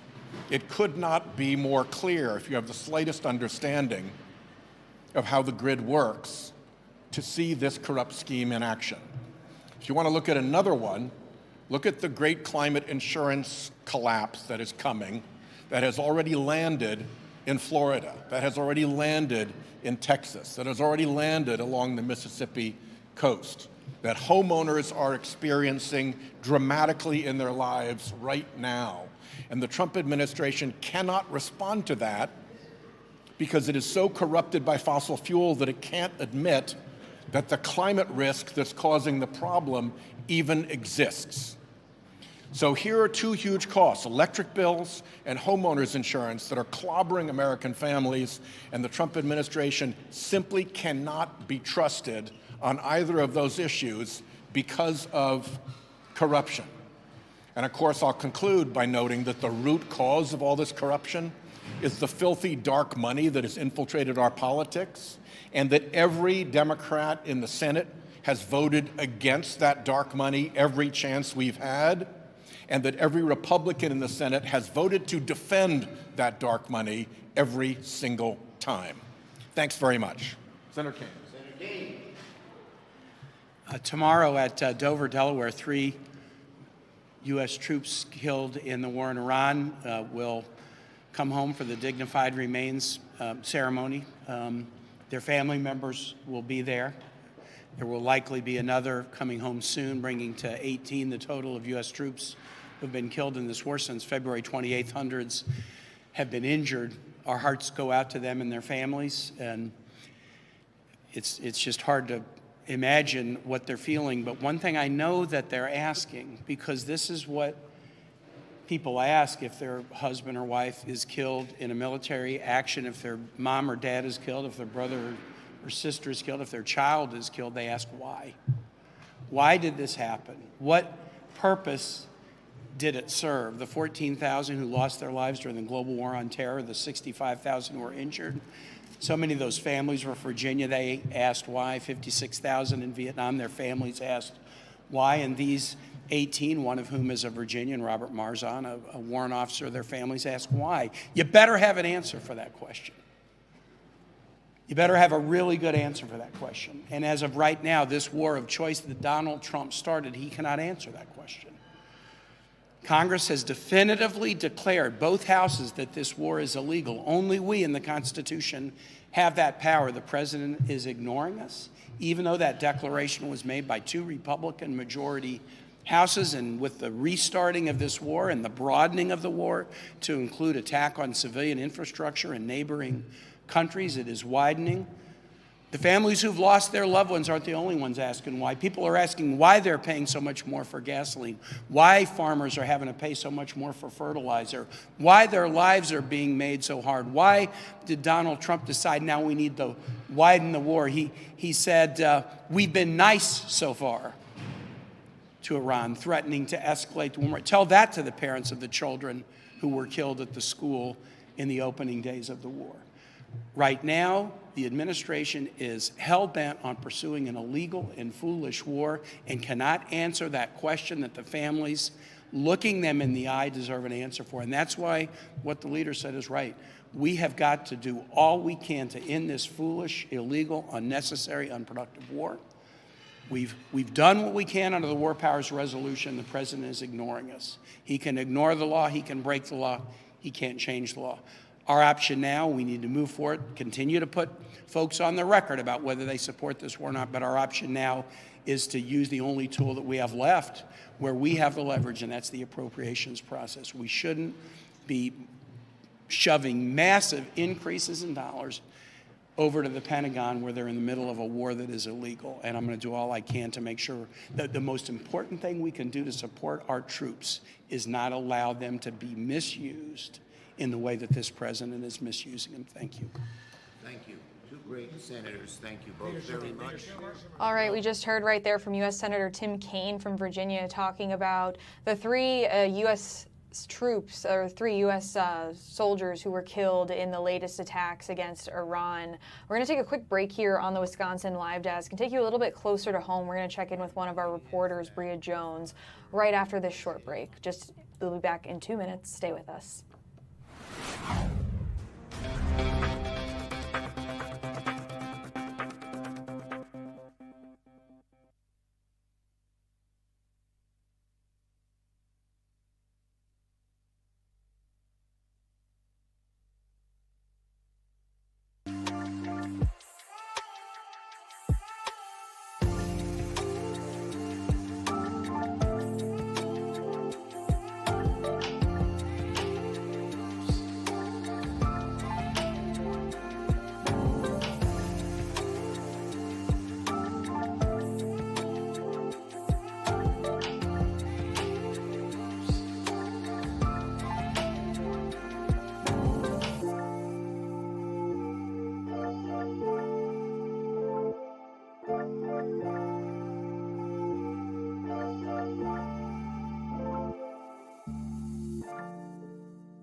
Wisconsin Live Desk.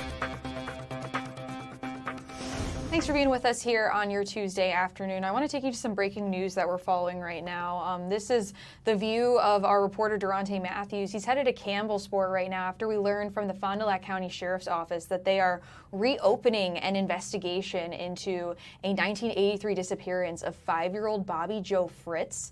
We got information from the Sheriff's Office just a few moments ago saying as a result of new findings, a larger scale excavation is currently taking place inside the basement of the home. That is the home of Bobby Joe Fritz. Detectives are currently working in coordination with agents from the Wisconsin Department of Justice Division of Criminal Investigation and the Crime Lab to identify, collect, and process any additional evidence that may be located. We're also getting a further statement right here from the sheriff saying the Fond du Lac County Sheriff's Office is dedicated to uncovering the facts surrounding Bobby Joe's disappearance and bringing closure to his family. As this remains an active and ongoing investigation, additional information will only be released at time when it will not compromise case integrity. So our Durante Matthews, again, headed there right now to Campbellsport. Let's give you some background on this case for those of you who might just be hearing about this for the first time. So that is a photo from today showing detectives working at the excavation site at the home of Bobby Joe Fritz. On the left is a photo of him prior to his disappearance back in 1983. So this has been developing for decades now, and they're reopening this investigation because of this new evidence. It is not clear what that evidence is. We're working to find out more information as this develops. Again, our Durante Matthews is headed there, so once we have updates, we'll be sure to bring them to you. Going to take a quick break here while things start to develop. Well, hopefully Durante will get there soon so we can bring that to you live on the Wisconsin Live Desk. Also going to check in with one of our reporters, Bria Jones. So we're going to be right back, but stay with us in 2 minutes.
$1:43 on your Tuesday afternoon. Thanks for being here. I'm Maddie Stelk. I want to take you out to one of our reporters, Bria Jones, because there's been new developments in a story that we've been following for about a month now. It happened back on July 6th, where a person was found in a burning car and was unfortunately found dead. Well, that person has recently been identified. And Bria, you are the first person to actually speak with the family of this victim.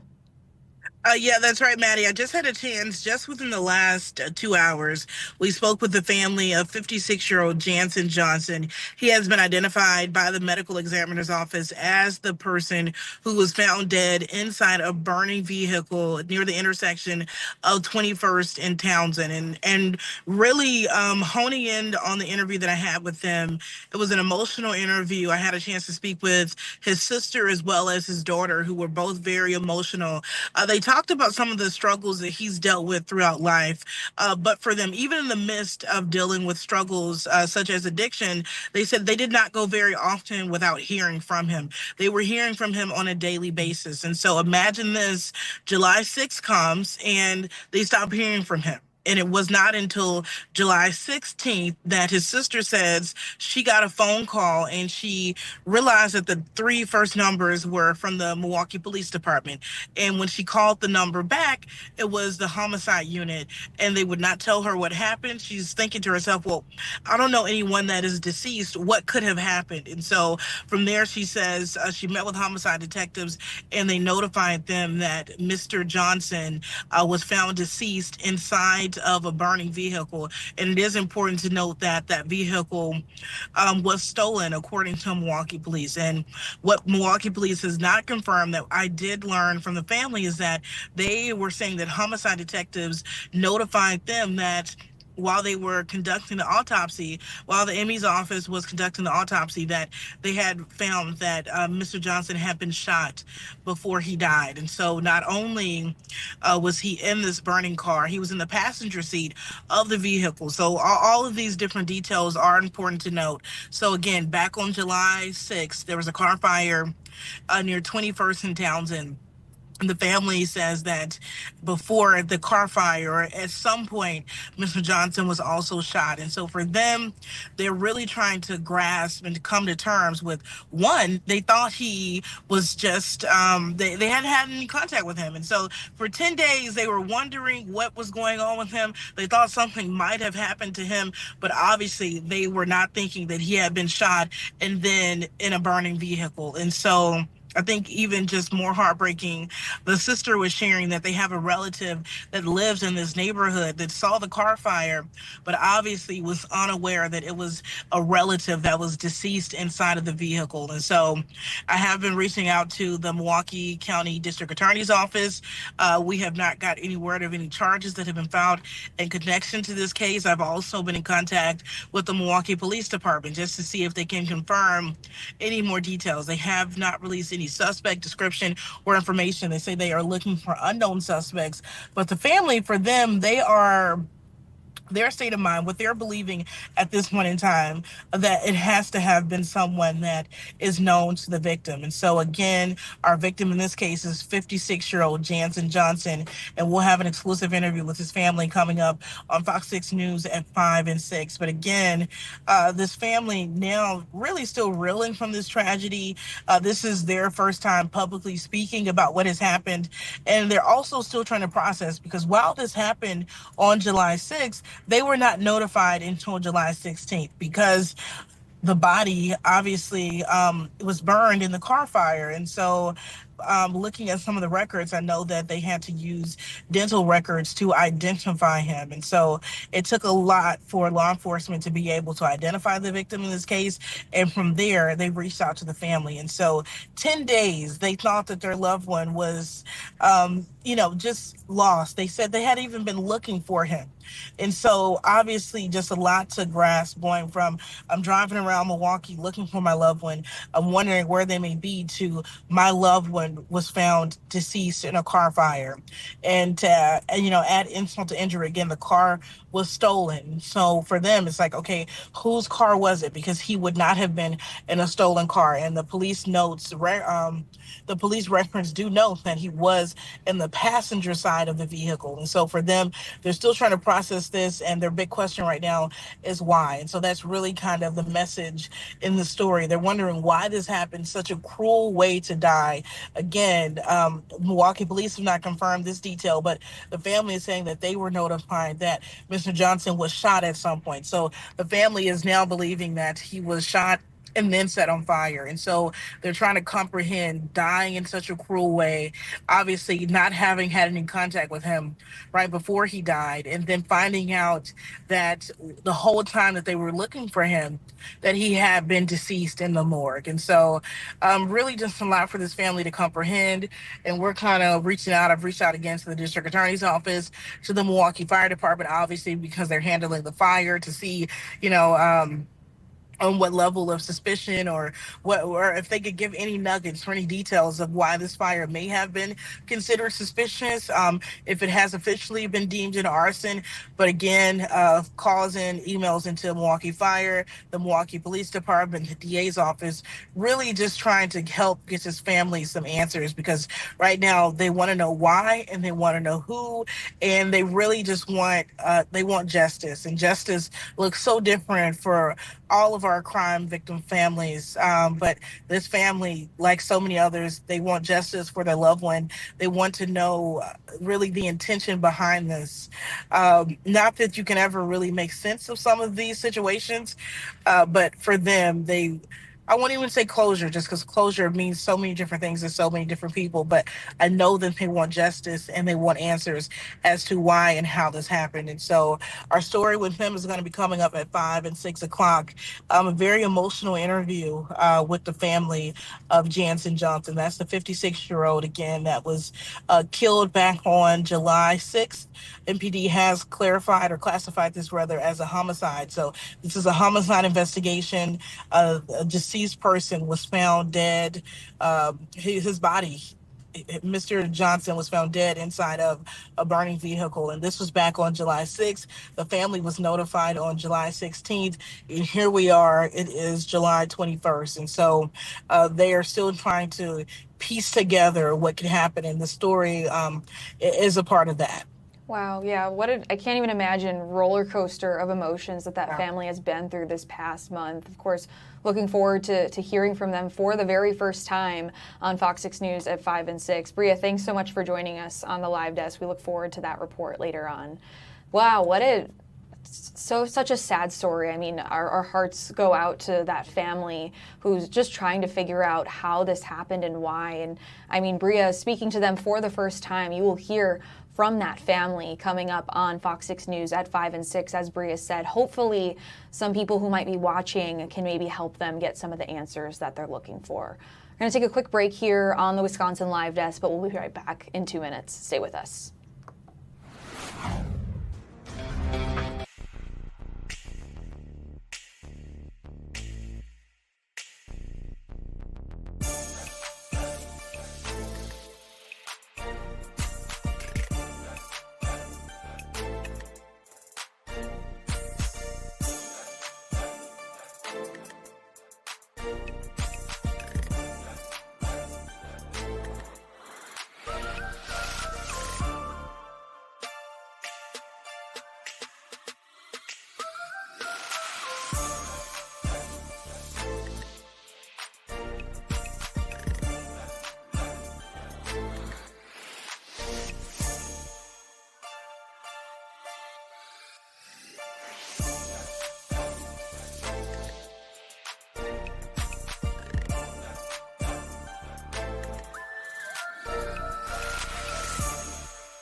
Approaching the bottom of the 1 o'clock hour here, I want to talk about cyclosporiasis. If you've been watching us at all here on the Wisconsin Live Desk and on Fox 6, we've been talking a lot about it. It's regarding that parasite that's been causing, I guess, the big headline word is explosive diarrhea, all caused by a parasite called Cyclospora. We know that recently the CDC put out that there was a potential link to shredded lettuce. We know that that was then taken back or rescinded, that was a false positive. But again, restaurants still on high alert across the U.S. and also here in southeast Wisconsin. We got an update from the health department last week saying that the number of cases here jumped to 61 as opposed to around 40, which is what they were reporting a couple of weeks ago, and that one person in the state of Wisconsin was hospitalized. So again, a lot of restaurants in the area on high alert, including one in downtown Milwaukee that's pretty popular. I want to check in with our Andrew Amuzu, who was covering this. Andrew, you spoke to Carnivore,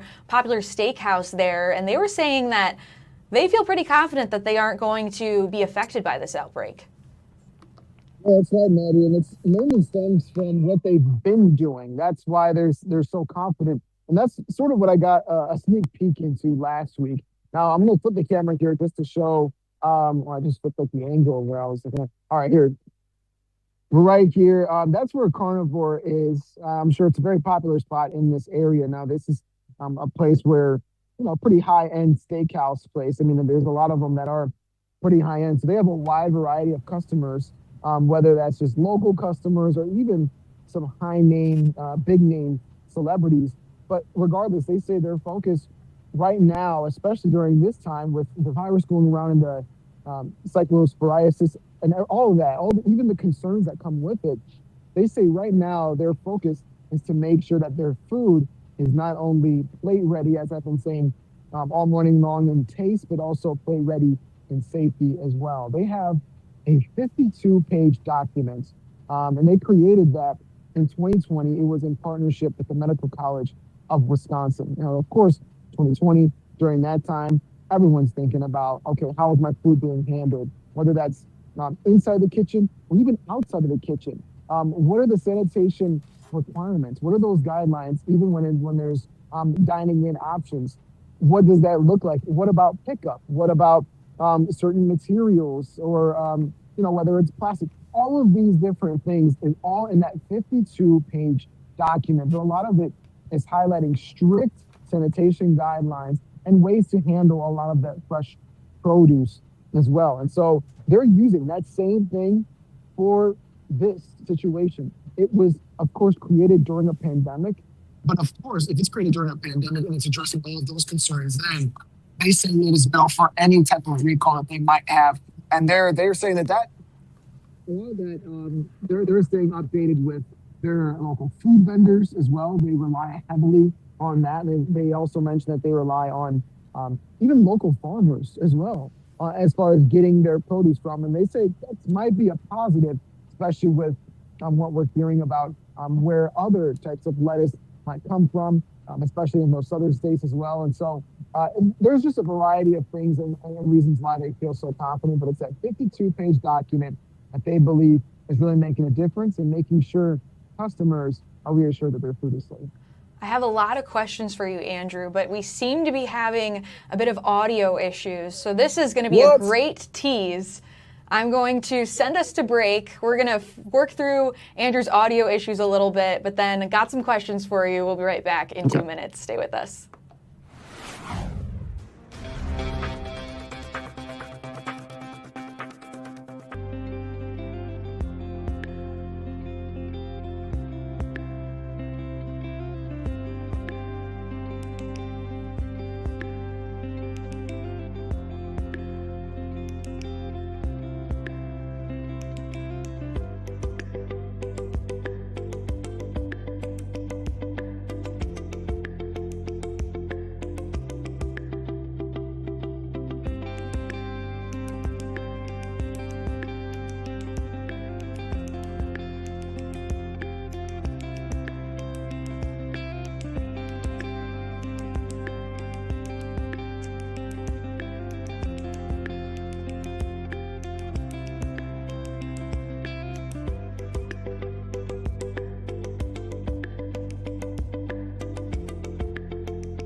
It is 2 o'clock on the dot. Welcome back to the Wisconsin Live Desk. Thanks for being with us on your Tuesday afternoon. We're talking about explosive diarrhea, which I think my producer Delaney is convinced I just love to say. I mean, of course, it's a little funny, but also relating to a pretty serious parasite that's been going around and actually is an outbreak in some areas. We know that the cases just jumped in the state of Wisconsin. We got an update from the Department of Health Services last week saying that there's now 61 confirmed cases and that number is expected to continue to jump. And of course, some of the parasite has been linked to specific foods in the area. And of course, local restaurants, especially here in southeast Wisconsin, are on a pretty high alert. We were talking to our reporter, Andrew Amuzu, back with us now with crisp, clean audio. You were talking about some of the policies that Carnivore, a popular steakhouse in downtown Milwaukee, has.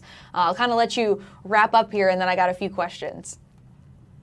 Yeah, a lot of their confidence, especially in handling something like this. They said it's not time for panic mode. It's just more about a time where they're just doing what they're used to do, and that's making sure that they are sticking to their 52-page document, all created in collaboration with the Medical College of Wisconsin back in 2020 during the pandemic. And so they say if they created then especially during a pandemic, then different seasons where there are food recalls, because obviously this isn't the first time that we're seeing some food recalls of any sort, and they're fit for it. And that's something that they want to be able to emphasize, just how important it is for these local restaurants and eateries to make sure that they're staying updated on the latest health codes and health news, but of course making sure that they are also communicative with their local vendors, something that they say they are relying on. I see a lot of their vendors are from local farmers as well. So a lot of that having to do with Carnivore Steakhouse. You're able to get that behind the scenes look at how they prepare their food, which was a really cool experience to see how they do that, how often they have to wash their leafy foods. And even I reached out to a handful of other restaurants as well and got to speak with them in person and over the phone, but not on camera. Carnivore Steakhouse was the only one. So definitely a lot of work to be done. I say it's all hands on deck to reassure customers are having a safe and, of course, delicious experience at the restaurants. Yeah, I think that's one of the biggest hurdles for restaurants is trying to convince people like, hey, trust us. We're doing everything we can. How did you find out that this policy is in place? Did they post something on social media? No, not at all. It was more about the simple question of, what are you guys doing? Yeah. And how are you guys ready for this? And they say, well, I mean, we've been ready because of X, Y, and Z. And I think that's, honestly, I'm going to be very honest, Maddie, I think that's a big reason why they wanted to speak. We did, as I mentioned, I reached out to a variety of restaurants. They spoke with us, but not on camera. A lot of them, especially on a topic like this, might be hesitant to talk about this, which makes sense. They were jumping at the opportunity because they wanted to emphasize that need and that importance of making sure that they are well-versed on what's going on. They're in the know about what's going on. They're well-versed on the customers' concerns and also how to address it. And in this case, they already had a plan in place for nearly 6 years. You said you got to get a behind-the-scenes look of them washing the vegetables and stuff. I don't know about you, but I probably could be better about washing my fruits and veggies. What does that process look like? Well, they say a lot of rinse and repeat. I know that's sort of a figurative term now, figure of speech, but literally it's rinse and repeat. They say a lot of their leafy foods, especially, I know we're focusing a lot on like lettuce and all those things, but even thinking about some of the tomatoes or even berries or even anything like that, the fresh produce overall, a lot of their main ingredients, they say a lot of them require rinsing, putting them in a salad spinner, and then drying them off and then rinse it again. But a lot of that is the typical standard, right? 1 to 2 times. Now they say they're doing it 2 to 3 times. So after they rinse it a second time, they're making sure to go back and do it a third time, just so everything is crystal clear and ready to be served and cooked with. Wow, crazy how much has to go into that, and also to gain the trust of customers. But good to hear that restaurants in the Milwaukee area are doing stuff like that, because I don't want this parasite. I don't think anyone does. So No. for real, stay safe out there. Wash your vegetables. Andrew, thanks so much for joining us on the live desk with the crispest audio of all time now. Crispest. Yes. Thanks, Andrew.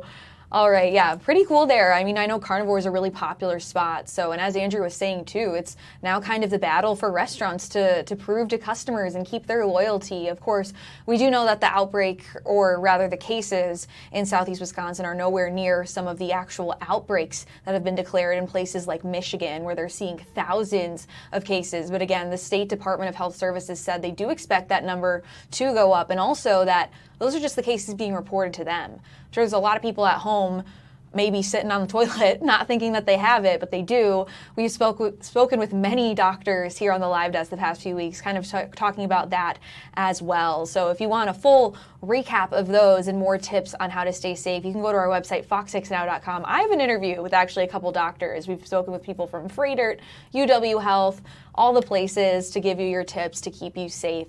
And please do not get the parasite, say you want it because you want to lose weight. Cannot stress that enough. It sounds brutal, you guys, like horrible, horrible stomach pains. Not something I want, so be sure to get in all the nooks and crannies, wash your fruit and your produce. All right, we're going to take a quick break here on the Wisconsin Live Desk. We'll be right back in a couple minutes. Stay with us.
Thanks for being with us here on your Tuesday afternoon. Let's take you out right now to our breaking news crew. This is a shot that they have up here as they make their way, or already seems to be, in Campbellsport. That's where an investigation is underway about a 1983 disappearance of a 5-year-old boy. There's our reporter, Durante Matthews, in the shot at the bottom there. Just for some background on this case, for those of you who might just be joining us or might not be familiar, this is a shot that we had actually from our affiliate down in Campbellsport, back up our FOX 11 News affiliate, just showing the excavation site as detectives are working. This is the statement that we got from the sheriff, the Fond du Lac County Sheriff, saying, as a result of new findings, a larger scale excavation is currently taking place inside the basement of the home.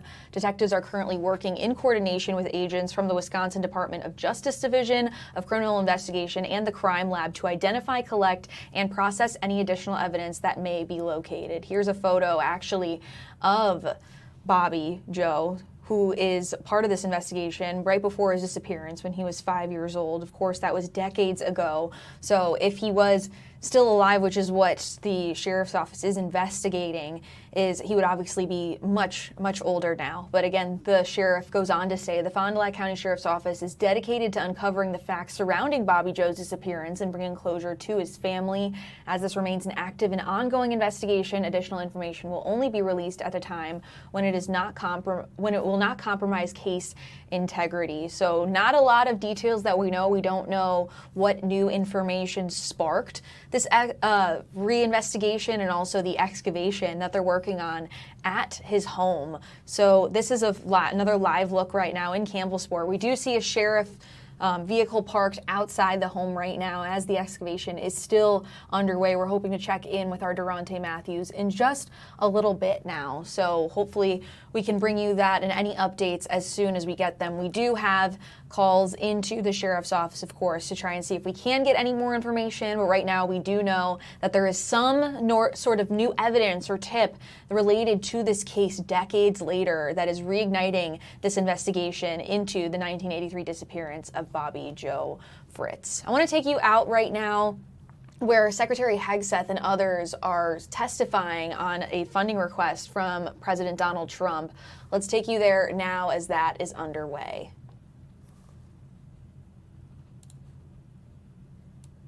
Please proceed. $1.5 trillion is what the president seeks and what we need to defend the country. The members of this committee understand better than most that long-term strategic dominance cannot be funded through one-off supplementals. Veterans, call for end to this war right now. Looks like somebody is being escorted out of the room for a disturbance there, it looks like, as the defense secretary continues to speak. Mr. Secretary, please proceed. Collectively, the budget proposals submitted under President Trump follow a simple logic.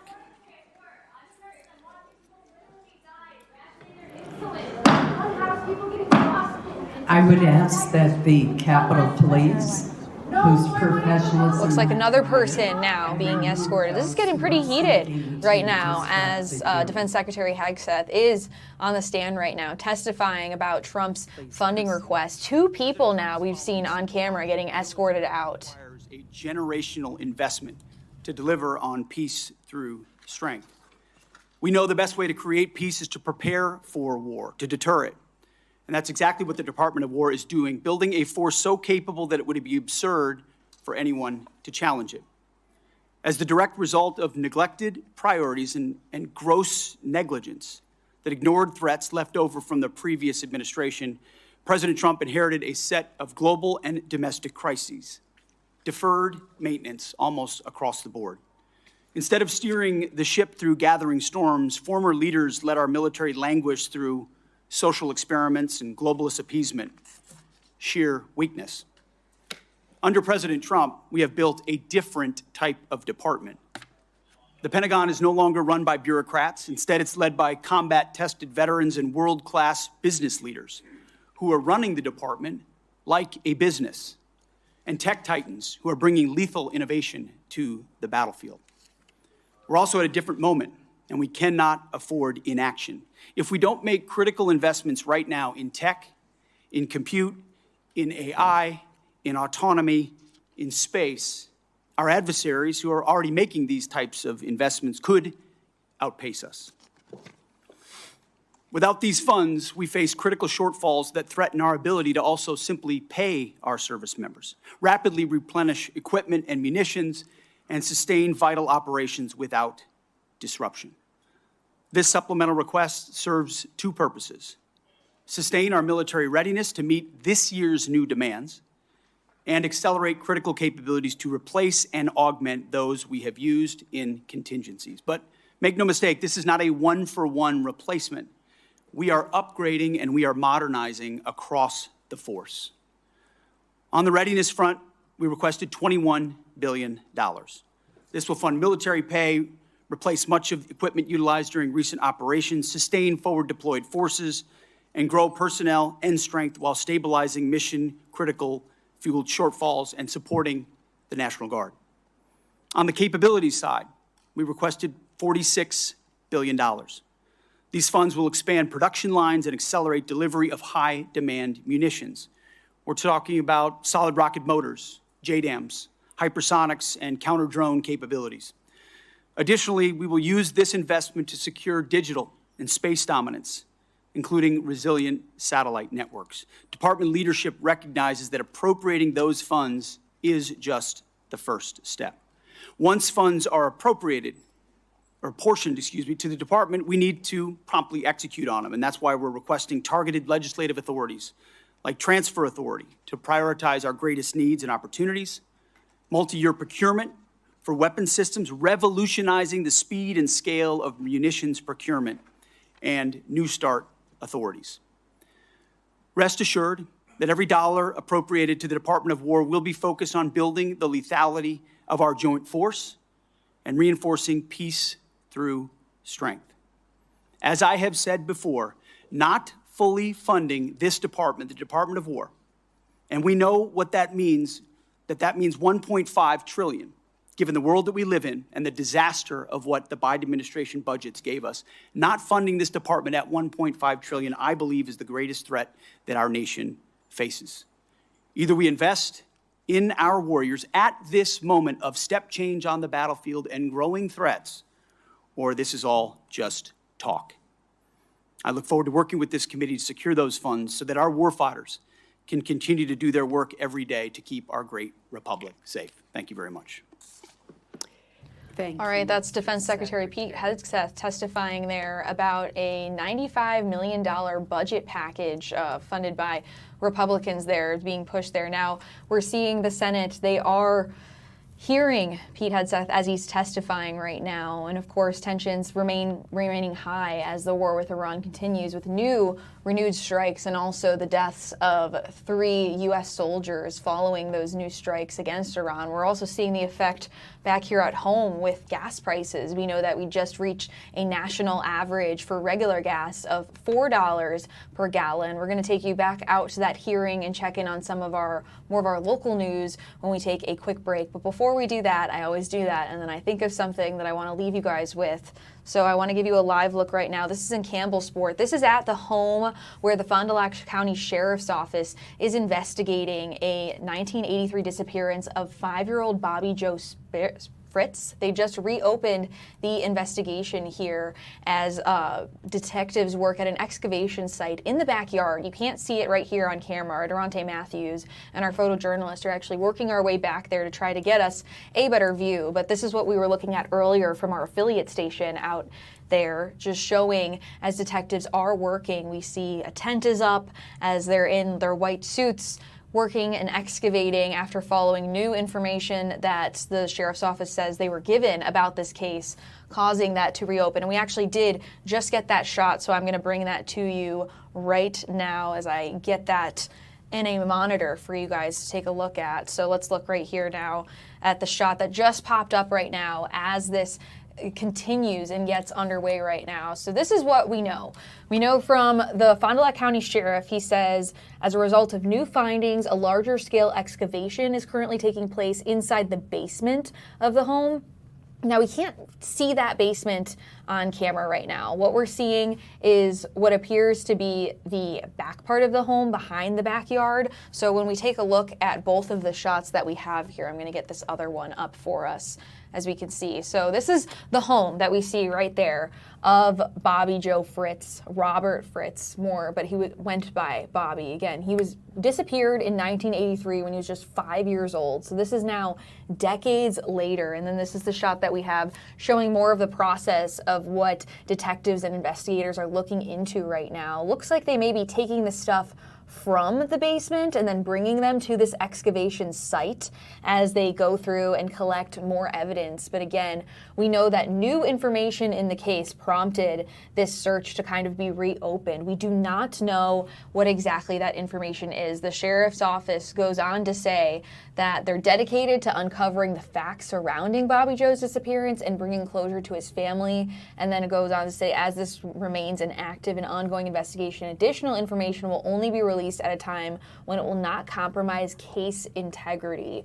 So pretty interesting here as we watch detectives kind of hosing off evidence, it looks like. Again, we don't have a clear shot of the basement right now, where they're getting the stuff from, but kind of the parts afterwards. So as they've gotten several objects from that area and have been bringing them out to this area right now, where it looks like, yeah, she has a hose there, hosing off maybe something that was taken from the basement. But again, this has been reopened. We know that in 1990, so about 10 years later, a little less than that, authorities dug up the property of a prime suspect in the boy's disappearance and recovered 4 small bones, but it was determined that those bones did not belong to Fritz. That man was never charged in the boy's abduction. He actually died of cancer in federal prison in 2008. So this is pretty much the first lead that we're at least hearing about in the past 30 years or so, which is pretty crazy. I mean,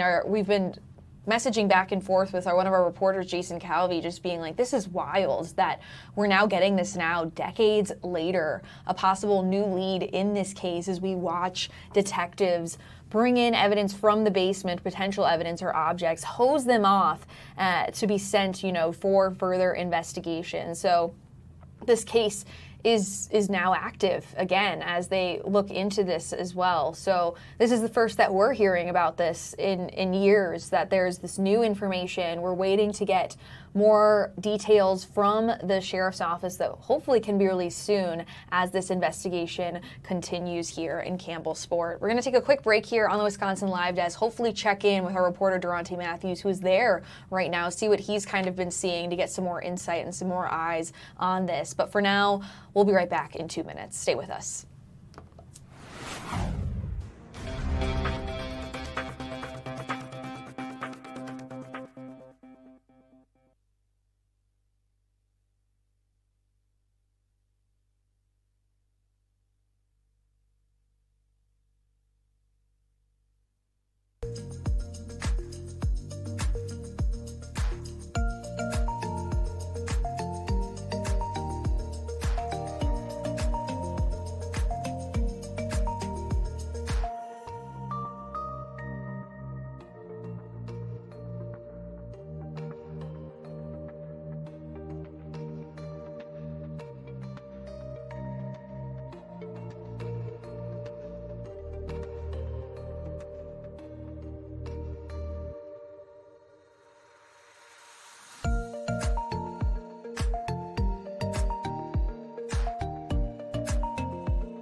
The Wisconsin Live Desk.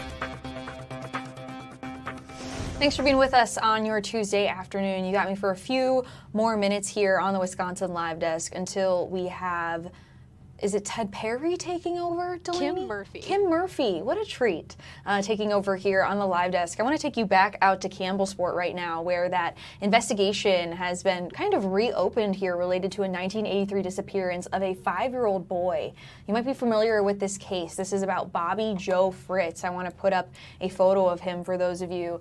That's him on the left, of course, back in 1983, before his disappearance. So just at 5 years old is when he disappeared. disappeared and hadn't heard any updates or developments until 1990, where some bones were found, but again, they were determined to not be his. So again, this case has been reopened according to the Fond du Lac County Sheriff's Office due to new information that we had received. We're going to check in with our reporter Durante Matthews. Here's two shots of it right now. One is of that house where it's underway, and then the other on your right side is the backyard where they are excavating items from the basement for further investigation. So we're going to check in with him in just a few minutes. But until then, I want to take you back out to Washington, D.C. now, where a hearing is underway. Defense Secretary Pete Hegseth and General John Kane testifying right now before the Senate about a $95 billion budget package. So we're going to take you there. Things have gotten a little heated in this meeting. Again, it is public. So we've had two people in it who have been escorted out because of disruptions, kind of speaking out. Of course, tensions remaining high as the war in Iran continues and renewed strikes have happened, as well as the news that we learned from the U.S. Central Command that 3 U.S. soldiers have died from these strikes. So we're going to take you back out there. Again, we are going to get an update from Durante Matthews about that investigation in Campbellsport any moment right now. But let's take you there and see what's going on in D.C. Electricity 36%, and repair and maintenance 27%. As these costs climbed, commodity prices plummeted. Farm income fell by more than $90 billion from 2023 to 2024, representing one of the largest single-year declines in history. At the same time, producers saw not one new trade deal across the world, resulting in an unprecedented $50 billion agricultural trade deficit. American farmers deserve better, and our national security now demands it. As long as we are beholden to foreign and even hostile countries for our food and our fuel, our freedom is in jeopardy. Since my first day at USDA, we have been committed to addressing this crisis head on. In addition to implementing the historic working families tax cuts, thanks to so many in this room who worked so hard, moving $40 billion in disaster and economic assistance to producers across the country, securing 19 new trade deals, and decreasing that $50 billion agricultural trade deficit in 1 year by 42%. This year, our corn exports are expected to be at a record-breaking 35%, ethanol up 11%, dairy up 15%, and tree nuts up 11%. We are making progress, but we have... All right, right now we're hearing from Agriculture Secretary Brooke Rollins testifying right now before the Senate about a funding request from President Trump. This is a $95 million budget package being pushed by Republicans. We heard earlier from Defense Secretary Pete Hegseth just kind of talking about this package and how it's necessary for funding, as of course amid renewed strikes in Iran and the Strait of Hormuz, affecting gas prices as home as well. We do see Durante Matthews ready to go. Kim Murphy also standing by. She's going to have you for the next hour here. So keep it right here on the Wisconsin Live Desk for an update in just a few minutes live out in Campbellsport. Stay with us. Fuel investments take time to increase the demand for American crops, although we're already seeing a 10% increase since just an announcement a month ago. And of course, onshoring facilities like fertilizer will continue to take some time to build out. But we are confident that the direction of American agriculture is changing for the better. But many producers continue to face economic pressure as we build that economic infrastructure out. Specialty crop growers across the Northeast, the Mid-Atlantic, the Pacific Northwest, and Florida suffered devastating freeze losses this past winter. Producers across the plains continue recovering from catastrophic wildfire and events occurring while many operations are still working to catch up financially. That is why our proposal includes $10 billion in temporary economic assistance for 2026 row crop and specialty crop producers, and also includes $1.1 billion to help producers recover from catastrophic freeze losses suffered this past winter. Congress has taken similar action over many decades, and we're so grateful for that, but including most recently 2023 and 2024 with economic aid and disaster relief aid with the hurricane seasons. I want to be 100% clear as I close. For the sake of American national security, American existence, and the American future. We must, in the long run, end this system that has grown up like a weed and strangled the American farmland and food production. Farmers want to farm for their products, not for a government check. They want to be free from dependency and free to innovate. We know what happens when they are able to do that. They build and feed the greatest republic in the history of man. But when they aren't, well, we know the danger that we are in today. But that's why this supplemental is so important. It provides a bridge and extends a hand to Americans who need it. It buys the nation the security that we need, and it buys us time to deconstruct and then reconstruct a new system, putting our farmers and ranchers first, and to restore the system that originally made America great. For our farmers, the defense of American freedom continues. They only ask to be free to fight. Thank you so much. Thank you for your testimony. We will now begin with questions for our witnesses. As you can see, we have a very full attendance of committee members today, so I would ask that all of our colleagues to please keep track of the clock and stay within the allotted 5-minute question time. With that, let me begin. Secretary Hegseth, General Kane.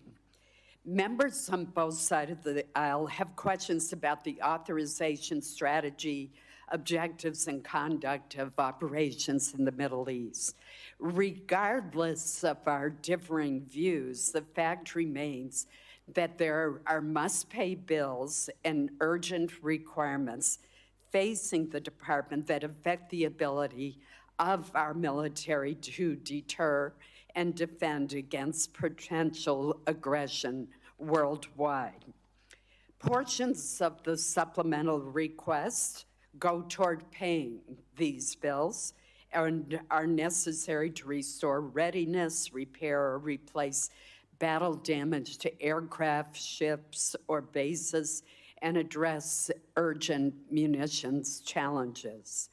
I understand and am told that some military services face near-term solvency challenges. What will be the impact on our troops if additional funding is not provided? Are there military exercises, for example, that are at risk of cancellation? What message will we be sending to the world? Secretary Hegseth, either you or Senator or General Kane. Chairwoman, I very much appreciate that question, and it's because it's connected to the real-world realities of this budget cycle. There is training right now and training in the future that would have to be curtailed if we do not get our budget needs met and met urgently. And yes, some of that has to do with the current budget cycle and how things come together. But we are a department that for 4 years met funding shortfalls under the previous administration. It was not a priority to fund the Department of Defense under Joe Biden. It also took the munitions and a lot of there were 5 supplementals out of this committee that took munitions one for one and sent them to Ukraine and had tried to replace them with the same bureaucratic process that was too slow and didn't replace them in real time. And then there were threats that were ignored around the world. So you're looking at a lot of negligence and a lot of deferred maintenance that this department is having to catch up on. And so that's why I call this a generational investment. It truly is. This is $1.5 trillion. You're listening to a U.S. Senate hearing on an appropriations request from the president, $87.6 billion in supplemental funding to cover the ongoing war with Iran, to address the Ebola outbreak, and to provide some aid to U.S. farmers. So that is what's happening right now in our nation's capital. We're going to check back with that, but let's pop right up. We have Durante Matthews, who's on some breaking news right now in Campbellsport. Cold case. We've got some new information from a cold case that dates back to 1983. Durante, tell me what's up.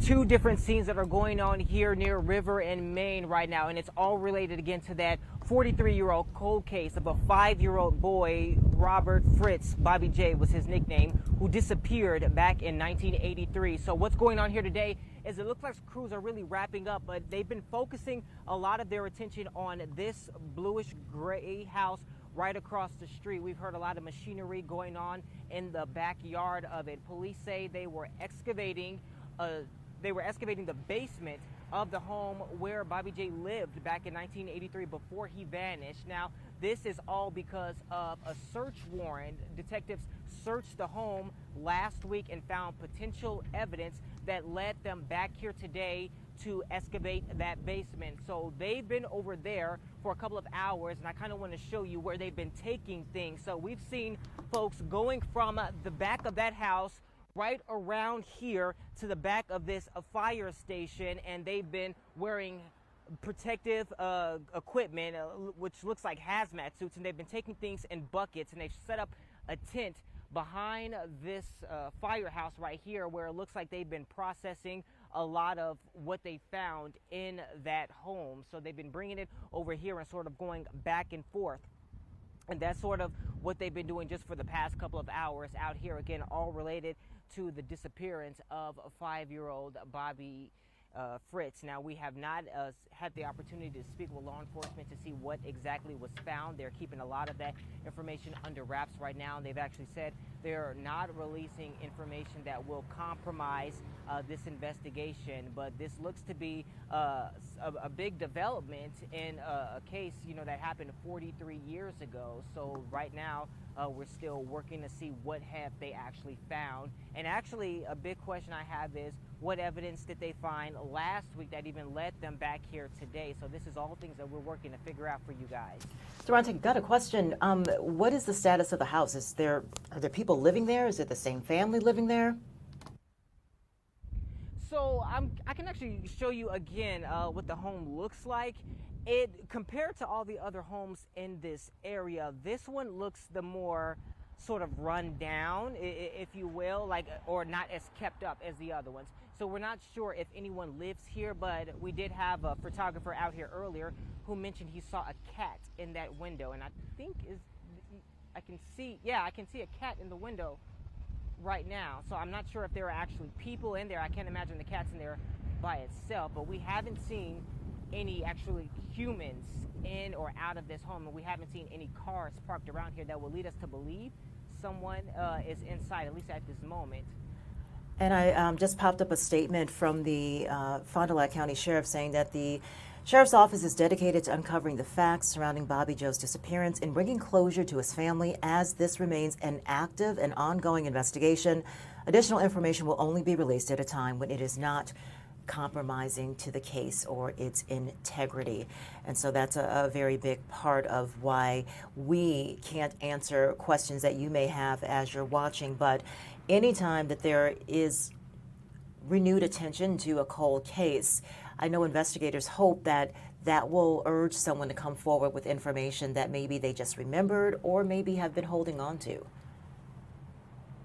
Absolutely, and law enforcement have actually generated a photo of what Bobby Joe may look like today, 43 years later. I know we have had that photo on our website. I'm not sure if we have it back at the station for you guys to pull up right now as to what he may look like, but that is an image that we will run later on today if we're not able to pull that up right now. But yeah, this of course is an investigation where they want any and all leads, any and all tips, any and all just details that could lead to development, of course, for his family. I do know that at least our sister station did a story a couple of years ago with his sister, with Bobby Joe's sister, who was 10 years old at the time when he vanished. So, of course, there are still loved ones out here that want to know what happened to him and just have some semblance of peace right now. All right, Durante Matthews in Campbellsport for us. As soon as you hear anything more, just let us know. We'll get right back to you, but thanks for that update. Cold case with some renewed focus in Campbellsport. Thanks for joining us here on the Wisconsin Live Desk. It's a Tuesday. What's shaking, y'all? So much is going on. We have that breaking news that is happening in Campbellsport, but we also have some other things that are happening in the weeks ahead, including the Wisconsin State Fair. And today, a list just dropped with ways that you can get into the fair on a deal. We're going to take a quick break, and when we come back, we're going to talk to the fair folks. You're watching the Live Desk.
Live Desk.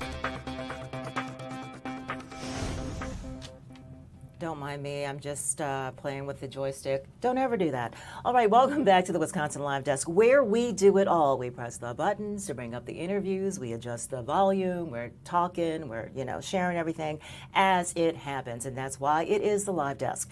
So let's talk about what's happening 16 days from now. We are talking about the very fairest time of all the year. The Wisconsin State Fair kicks off. It is just about eating and visiting and seeing and learning and touching and all of that kind of stuff, like the agriculture and stuff like that. That's what I mean. Don't get touchy with your fair visitors. But to talk about some of the ways that you can get into the fair, Tim McCormick, hey there. I have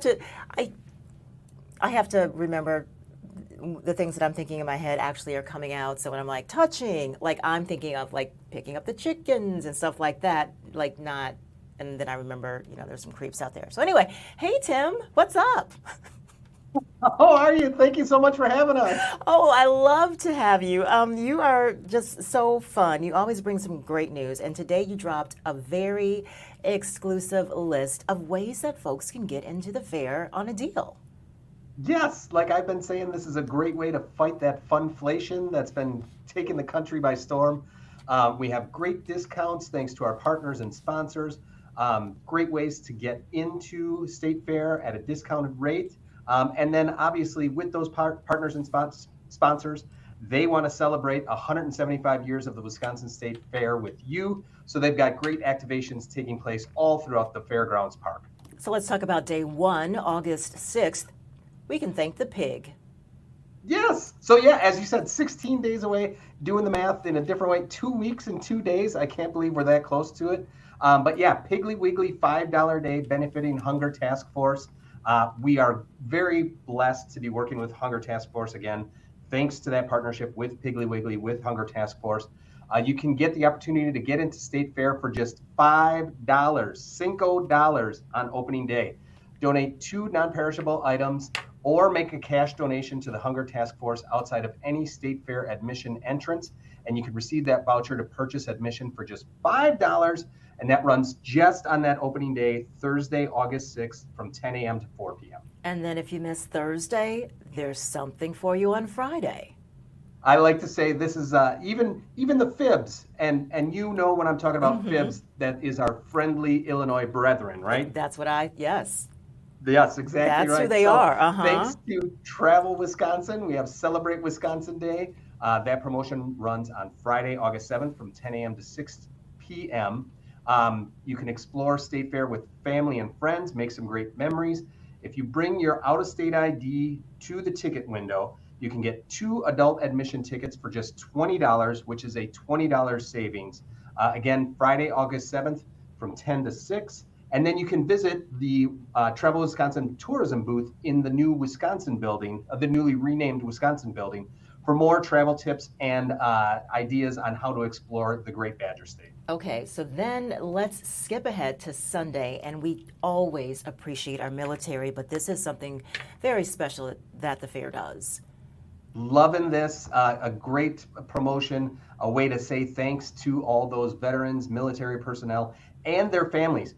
All those folks on Sunday, August 9, from 10 to 4, can get free admission. Now, it's limited 4 admissions per ID, but if you have your military ID, step up to any ticket window, and you can get those tickets from the admission gates.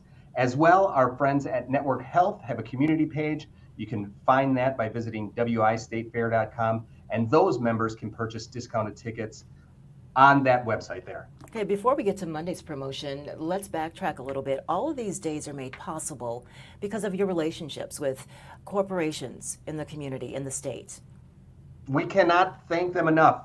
The State Fair is really, truly a statewide effort with all those great community organizers, all those great partners, all those great companies who want to show up and help us celebrate the best of Wisconsin. So top to bottom, we want to thank all those folks for making it such a great value to attend the Wisconsin State Fair. So Monday, not to be outdone by the other days, is Senior Day. A fan favorite coming back. Our Capri Communities partnership has led us down the path to bring back discounted $7 admission on Monday, August 10th, when you present your ID at any ticket window from 10 to 4. And that's for folks 60 years and older will be able to take part in that. And then at Central Park, they've got a balloon artist, they've got fortune telling, they've got a game called Are You Smarter Than a Senior? All great activities taking place on Central Park throughout the afternoon. State Fair runs August 6th through the 16th, so I won't drag you through each and every day because each and every day is wonderful. But Prairie Farms Dairy has got a day. You've got Piggly Wiggly we talked about. You've got Meyer that is a presenter. You got UW Credit Union. Again, all of these days are possible because of these relationships and these companies that are stepping up to they're underwriters to make the, because you guys still have expenses. The fair doesn't just, become less costly on that day. Right. These companies are coming in and they're picking up the other half of your ticket. It's a fantastic partnership that we've been able to cultivate over the very many years with very many companies, like I said, who are just looking to get out, help celebrate Wisconsin, help Wisconsin families make some memories that will last a lifetime. Tim, I know there have to be like hospitality awards, like state hospitality awards, and different organizations and companies are nominated. I would nominate you in a heartbeat. You are just so great. Thank you very much. I'll start looking for that, and I'll make sure to record this Please. So we can share it with the team here. It takes a lot. I mean, all the details and all the things that can go wrong, that don't go wrong, and you still keep a smile on your face, and it's just like, I'm like, oh, it's 16 days until the fair, and you're like, it's 16 days until the fair. So, but yet I called you or emailed you this morning, like maybe about an hour ago, to say, hey, stop what you're doing. Can you join me on the live desk? And you did. So thank you very much. Where else would I rather be? Thank you so much, Kim. Thank you, and forgive me for suggesting that people touch people. I didn't mean that. I meant having the agriculture experience. Agriculture, yes, interaction, yes. Yeah. And I talk for a living. All right, Tim McCormick, thank you. Have a great day. Thank you. See you at the fair. See you at the fair.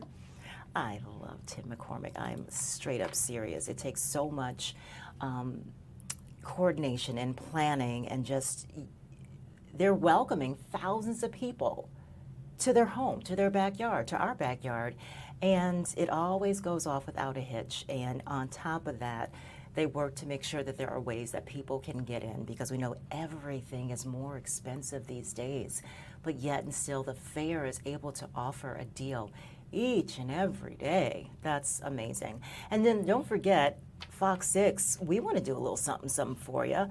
Right now until Thursday, you can enter to win a 6-pack of cream puffs. You have until midnight on the 23rd for your chance. We're giving away 600 6-packs of cream puffs.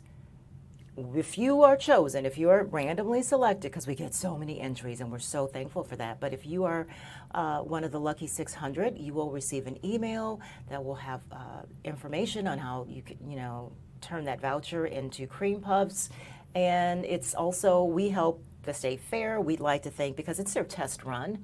So it's, they want to make sure the puff pavilion is up and running, that the workers are used to the, the workflow and the demand and quality control. Do the puffs taste the way they're supposed to taste? So it's their dry rehearsal, and it's our way of thanking you for being a Fox 6 viewer. We're going to take a break and then check what else is going on, including, I think we have an interview coming up about this Cyclospora outbreak. Federal officials are now saying they really don't know the cause. They earlier thought that it was shredded lettuce linked to Taylor Farms that was then supplied to Taco Bell. Now they're saying that test result might have been a false positive, and so they're still kind of hedging towards lettuce, but they're not really sure of the specific farm and how widespread this distribution of the product was. So our Sarah Allegre is in Houston, and she's going to give us an update, but that's right after the break.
This is the Wisconsin Live Desk. JK, no live update from the weather folks, but guess what? I can do you one better. How about I do the weather? It is beautiful out there right now. It is a sunny 84 degrees. It was a little breezy out this morning when I went for my acupuncture appointment with Dr. Joan. What up, Dr. Joan? Sunny today, so enjoy this weather. 74 tomorrow is just going to be just gorgeous. And it's hump day. Don't mind if I do. 78 degrees on Thursday, Friday, also looking good. So summer, not really anything to worry about. Slight chance of showers and storms on Sunday. Join us on FOX6 News at 4, and we will have much more from our weather experts on what that looks like. But for the near future, the weather is looking just perfect. And take a look at Miller Park. The Brewers are once again in town tonight. They take on the Mets at AmFam Field, and the Brewers have really been involved in relief efforts to support the folks in Venezuela after twin earthquakes there. So tonight, there's a special $20 ticket which comes with a t-shirt, and you can also donate your ticket and get the shirt. There's a 50-50 raffle supporting Forward Latino.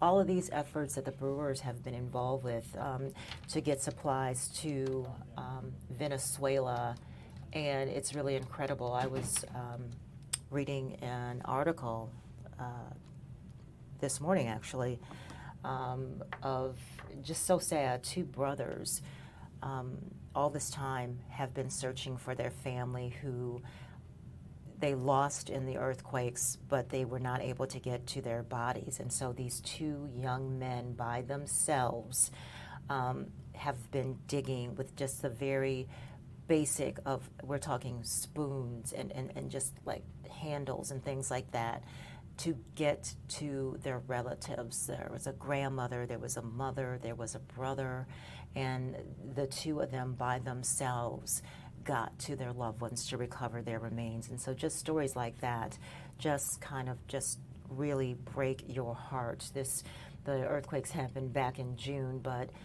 this is a country that is still devastated by that, and so are the people. And we've got Brewers who have got close connections to Venezuela. Jackson Churio, William Contreras, and Angel Zerpa from the Brewers representing Team Venezuela they did during the Baseball Classic.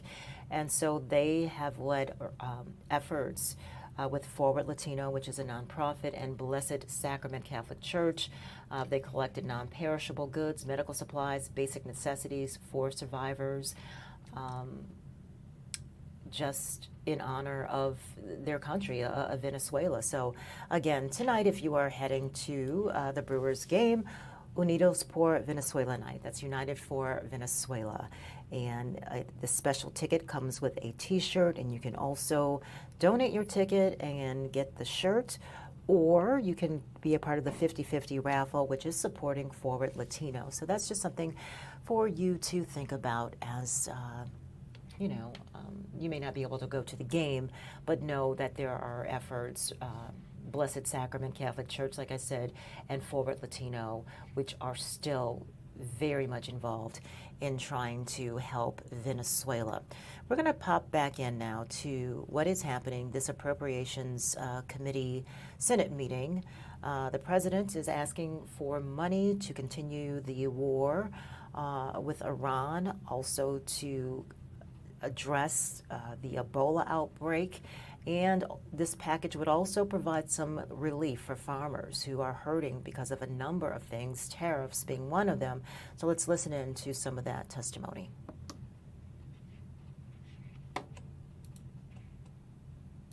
Time and place of our choosing.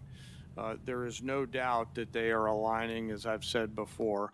And I think this supplemental and whatever funding structure the Congress, working with the executive branch, decides to structure and give us the capital, we'll use that capital to ensure that we sustain that, sir. You're assuring us that this supplemental and further efforts will reduce the risks to our nation and its national securities issues. Yes, sir. I view this, and I've spoken to some of you on the phone leading up to this. I view this as future investments to buy down risk, similar to what I said Marshall thought through in those heady days in 1940, where the need to invest capital early to deliver scale is an opportunity that I hope we don't miss, Senator. General, thank you. Thank you, Chairwoman. President Trump is asking for $87.6 billion in supplemental funding to cover, again, the ongoing war with Iran, to deal with the Ebola outbreak, and to provide agricultural aid. You just heard from General John Kane. He's a chair of the Joint Chiefs of Staff. And fertilizers because of the President Trump's war, unauthorized war. Yet, many states, blue states particularly, have submitted requests. Rhode Island has one. February, we had the worst snowstorm in our recent history, and we've been denied by the president. In fact, if you look at the numbers, 20% of blue states seem to get approved, and about 80% of red states. I'm making a point, not asking a question. This is unfair. Thank you. And that is Senator Jack Reed of Rhode Island, a Democrat. When you initiated this war without authorization from Congress, the Straits of Hormuz was open and providing vital fuel supplies for the whole world. Now they're closed effectively, impacting globally the price of oil and the economies of the whole world. But the Department of Defense has been planning for potential operations against Iran for many, many years. And one of their obvious assumptions was that the Strait of Hormuz could be closed. Were you unaware of that? Senator, you are correct. Nobody plans more and looks at more contingencies than our department, and so, of course. And let me correct myself on that. Republicans are pushing for a $95 billion budget package, so that's a little bit more to fund the military along with aid to farmers, as I said, and voting law changes. Those are the top priorities of the White House, and it's those voting law changes part that's been attached to this funding bill that is getting the pushback. And one of the things the president wants is to create a federal voter registry. But the Constitution says that states are in charge of elections. And so that's some of the pushback and some of the discussion. To effectively close the straits. We had U.S. boats that surrendered to Iranian ships under the Biden administration. So their Navy was effective in expeditionary ways in the past. We're talking about a war you started, not a situation in which oil was flowing freely. There was no conflict. We weren't losing personnel as a result of Iranian actions. So your fallback to the Biden administration is just a very, very obvious excuse for what I think is probably, as you described so often, gross negligence. You did not fully inform the president that you would be in a situation where the Strait of Hormuz could be effectively closed, oil prices could surge, and effectively the Iranians could maintain their ability to strike back as they are right now. They just killed some of our servicemen last weekend. This battlefield and all the dynamics of it, of which the chairman and I are responsible for ensuring the president understands every branch and sequel of what could happen, and we did. So the fact that those contingencies all were part of the possibility, and we understood that, is all the more reason why President Trump deserves the kind of praise he should get for undertaking this effort, having the courage to ensure that crazy Islamists can't have a nuclear weapon to hold us at issue. And he's been willing to stay committed to that regardless of the challenges. Excuse me. So he should be praised. He should be praised for starting a war without authority, creating a situation in which the world economy is suffering tremendously. We have to have extra money. So as you're listening to some of this debate again, to give you a little bit of context of what we're talking about, when we're talking about what else is included with the money request, is President Trump wants to create a federal voter list and limit who would receive a mail ballot. Well, back in June, a district judge blocked that effort, siding with nearly 24 other states that said that you can't do that. In the two lawsuits against it, It was found unconstitutional because the states and Congress, not the president, have the power to set election rules. And the judge agreed on that. And so part of this funding request gets to that voting issue because that would be part of the package that Republicans are pushing forward. Develop an unbelievable amount of options and the associated risks, and then my main job is to always ensure that leaders understand those options and the risks. Now, if you employed ground troops to seize objectives, which I would assume would be the first stage, are you prepared for an extended guerrilla war, which would likely happen in that area? Sir, with all due respect, I think it'd be unhelpful for me to opine on hypothetical situations on whatever decisions the president may or may not take in the future. Have you advised the president that a ground combat would be very expensive in the lives of our soldiers, sailors, Marines, airmen, and also could probably lead to an extended unconventional war in that area? I don't see the Iranians sort of throwing their hands up saying, welcome to Iran. Senator, I always advise the president on a range of military options and all of the risks that are contained within that, but I have to keep my military advice to the president private, sir. Well, thank you. Thank you, sir. Senator Hoeven. Thank you, Madam Chair. Secretary Rollins, I want to thank President Trump, and I want to thank you for including farmers. Sharing a little bit of what's happening in our nation's capital. And a lot's going on around here. That's Sarah Allegre. She's going to talk to us in just a little bit about the Cyclospora outbreak. But we also want to talk about something exciting that is happening at Milwaukee's airport. I'm going to pop this up. Bear with me here. As soon as our photographer gets a little steady there. Yeah, the next time you're at Milwaukee's airport, or I should say officially, Mitchell International Airport, take a look at that, Spirits of Wisconsin. It's a store featuring 8 local distilleries, offering TSA-compliant bottles in larger sizes for your checked luggage. So if you want to take something, let's say, from Central Standard Craft Distillery, they're known for their bourbon and their vodkas, like Door County Cherry Vodka or ready-to-drink Old Fashions. You can get it right there at the Spirits shop. Or Great Lakes Distillery is another distillery there. It's Wisconsin's oldest operating distillery since Prohibition. And they have their gins and their locally sourced ingredients. J. Henry & Sons is a family-owned distillery in Dane County. They're known for their aged whiskey and bourbon. I'm not really sure if our photographer is on whiskey and bourbon. He's a little shaky. Thanks, Jared. We also have Knowlton House Distillery, famous for their Tin Head spirits. They utilize milk sugars from local dairy farms to create their gin and vodka. State Line Distillery. So basically, if you want to take the spirit of Wisconsin with you, maybe as a housewarming gift or just a gift if you're traveling, on the way there, you can pick it up and put it in your checked bag. Or if you want a TSA compliant bottle, something for the road, you can take that. So Spirits of Wisconsin, it's a new store at Mitchell International Airport.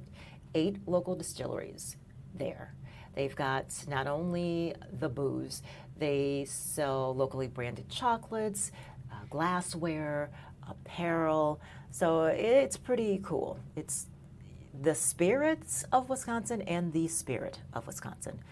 Gonna take a break here on the Wisconsin Live Desk.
This is the Wisconsin Live Desk.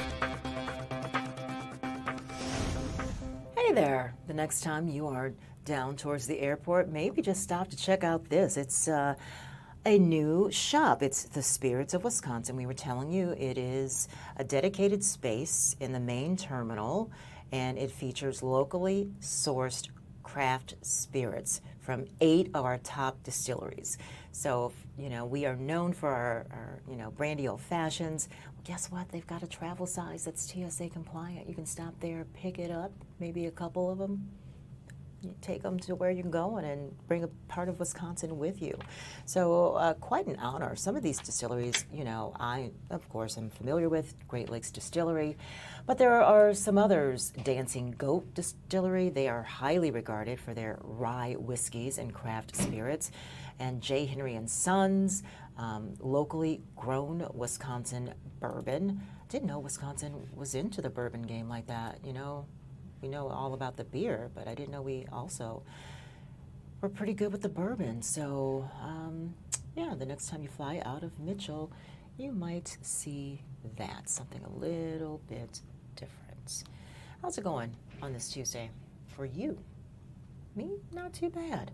We are checking in on some things that are happening around the country, including what's been going on with the Cyclosporiasis outbreak. End of last week, federal health officials thought they had nailed it down. They thought the outbreak was limited to the Midwest, 5 states in the Midwest, Wisconsin not one of them at the time. And they thought it was shredded lettuce that was supplied to Taco Bells in those states, Michigan seeming to be the epicenter. And now they're saying maybe the results from that may have yielded a false positive. So we're going to check in with Sarah Allegre, who is in Houston. And Sarah, what's the latest with this? What do we know? Yeah, we are just following this story relatively closely, affecting so many people across the United States. But as you said, Kim, really centering down in that Midwest area. We know lettuce is the center of this investigation, specifically, though, from Taylor Farms. And while the FDA says they have now, they haven't found really a source really connected to Cyclospora, that positive sample, they've walked that back. They do say that they are still focusing on that same original source. And it comes after the agency said a test that appeared to test positive for the parasite out of Taylor Farms, out of their central Mexico region, showed a positive test example for this. And so basically we've seen a bit of a walk back from this, but still the FDA is saying we are still looking very closely at this farm based out of central Mexico. And they do believe that it is still linked to the growing parasite that is spread across portions of the United States, Kim. And Taylor Farms, they are being cautious as well. And so they have recalled some of their products, 30 products or so, voluntarily. Mm-hmm. Yes, this was all voluntarily. They did so last Thursday. We also heard from Taco Bell that same day saying they were going to stop using lettuce from that specific grower. And even though the FDA reversed it and said we did not find a positive sample from the lettuce that we sampled from Taylor Farms, they are still in line with that recall. The FDA confirmed for us, along with Taylor Farms themselves, out of an abundance of caution. We are right now talking about one supplier, Taylor Farms, but I was at the grocery store just this morning, and I don't know if it was just my store or if it's happening at other stores that you just don't see as much produce, leafy greens. You know, I feel like they've kind of pulled some things besides the bagged lettuce. No, absolutely. And we know that this is part of the FDA's push and a part of their investigation, really doing this trace back, trying to find the original source. But as I said, the abundance of caution element is so true for so many suppliers right now. I think even just deciding where you're going to eat with friends, you know, on a Sunday or in the afternoon, or trying to get lunch with someone, we're all kind of wondering, you know, do I want to go to that spot that primarily serves lettuce or go get a salad bowl somewhere? I think you have a lot of people kind of second guessing, and we're seeing the same thing as these retailers, at a lot of these grocery stores, but of a lot of these restaurants as well. They don't want to have the burden of getting someone sick, and I know a lot of folks just don't want to put that on themselves. And so I'm seeing that here too in the Texas region. This is also an area where we have seen a bit of a spike in cases, not as bad really as Michigan, Kentucky, Ohio as well, but we do see that from our grocery stores here, just people kind of scaling back at this point, trying to check and see whether or not this lettuce is in fact contaminated or not. All right, it's an FDA and CDC investigation. Sarah Allegre, thank you for the update from Houston. Have a good afternoon. Thank you. You too. So there you have it. Folks are being cautious about buying and or consuming bagged lettuce. The CDC is very much saying we're not sure. We thought we had it nailed down, but now we're not sure if that test result was a reliable test result. Let me hop in. Our county executive, now gubernatorial candidate, David Crowley, is speaking about the spirits of Wisconsin. Within the airport, making sure that people spend their dollars as they're traveling to and from our Mitchell International Airport. But it gives an opportunity for individuals to bring these spirits back to wherever their home may be and really show individuals what Wisconsin has to offer. And hopefully that translates to more people coming to visit our community. Yeah, what's it say as a first impression? People coming right off of through the security and seeing the spirits of Wisconsin. It seems very, very Milwaukee. Oh, I mean, it's not just Milwaukee. It's Wisconsin, right? And I think that we have a great partnership with, drinking responsibly. We talk about drinking responsibly, but we know that with Wisconsin, we love our beer, we love our spirits. And so it's been a great opportunity to, again, showcase all the businesses here, and really glad that so many people are utilizing MKE as their hometown airport as well. All right. Thank you so much. Thank you. Good luck, and we'll see you next week. Absolutely. Yeah, thank you. And you were just listening to the county executive, David Crowley there. Welcome a new area at the Milwaukee County Airport, Mitchell International Airport, which is in Milwaukee County. They're showing up in his capacity as county executive, but we also know that he is a gubernatorial candidate, along with four other Democrats who are running for the nomination or to be on to face the Republican challenger, Tom Tiffany, in the race for governor. So we didn't go to politics. We didn't veer off into politics there. We just stayed strictly with the spirits. Let's take a live look outside, Delaney. What camera can I bring up here? There we go. Miller Park. How many years has it been? 55 years, and I'm still Miller Park. I'm sure there's a jar somewhere that I owe $1. I'm from Wisconsin. What can I say? It was Miller Park forever and a day. AmFam Field is what I'm trying to say to you. Taking a live look. There's a game tonight. The Mets. It's a very special game because the Brewers are also allowing you to, if you would like to, contribute to their efforts to help Venezuela. Unidos por Venezuela night is tonight. There's a 50-50 raffle, which is supporting or going toward Forward Latino, which then will go on to those affected in Venezuela. So if you are headed to the Brewers tonight, keep that in mind. So we're talking about Cyclosporiasis, and if you go to our website, fox6now.com, we've got a write-up on that, on how we were talking about how this outbreak is having a chilling effect, I should say, on some restaurants. And so they are kind of adopting some of their COVID protocols. The CDC so far is trying to figure out what the source is, but one Milwaukee restaurant tells us that they are just being very, very cautious. During the pandemic, they were one of the few groups that got together with the health department, the medical college, to establish criteria to keep people safe. We're talking about carnivore. So they just want to be ahead of this. So they want to be educated about what can they do as an establishment to make sure that they are being as safe as possible, because as Sarah mentioned, and understandable, no restaurant wants to be the source, when you're doing this investigation that someone who got violently ill was at your establishment. You don't want to be a part of that. And so there are some restaurants that are being proactive, and they want to know, everything that there is to know, that they're getting the information as fast as possible, and they're taking these extra steps to make sure that their food is not only plate ready and taste, but that it is also safe. So the advice to consumers from the Wisconsin Department of Health Services: wash your hands. That's not washing your hands. Wash your hands, sing a little song, okay?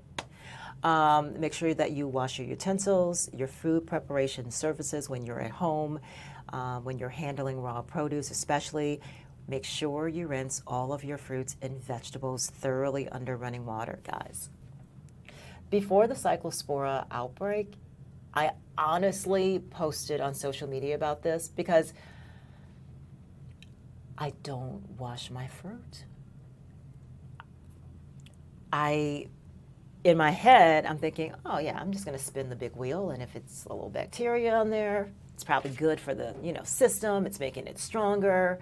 So I just, it's cherry season right now, I just pop them in, eat them without washing.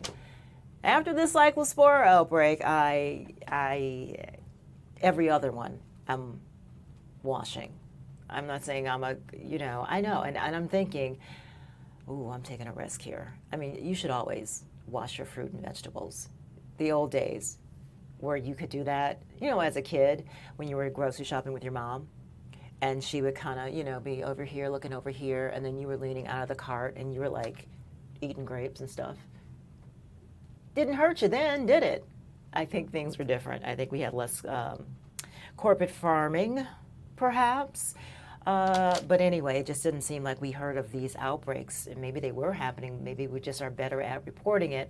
I don't know, but it started as a kid. All kids do it. You kind of eat the fruit. You don't know that it's wrong to do so because you should be paying for that, but also that it could be a little bit dangerous. So always rinse your fruits and your vegetables under running water before eating, cutting, or cooking them. So then that's my question. When you have these bags of shredded lettuce, it says ready to eat. I don't buy shredded lettuce. I haven't since like 10 outbreaks ago. Just too much. It seems like whenever there is some kind of a recall and it's produce related, lettuce is, one of on the top 5 list, I would say, of things or produce items that usually are kind of associated with that. So I just don't buy bagged lettuce. I'd rather, buy a head of lettuce, chop it up, and that I do make sure that I thoroughly wash. Refrigerate your cut, your peeled, your cooked fruits. Okay, so as we speak, I have a little container of honeydew melon. So I've been in here for an hour. So it's been in my bag for about an hour. And before that, it was on the counter for an hour. So that's a no-no. So what else does it say? Okay.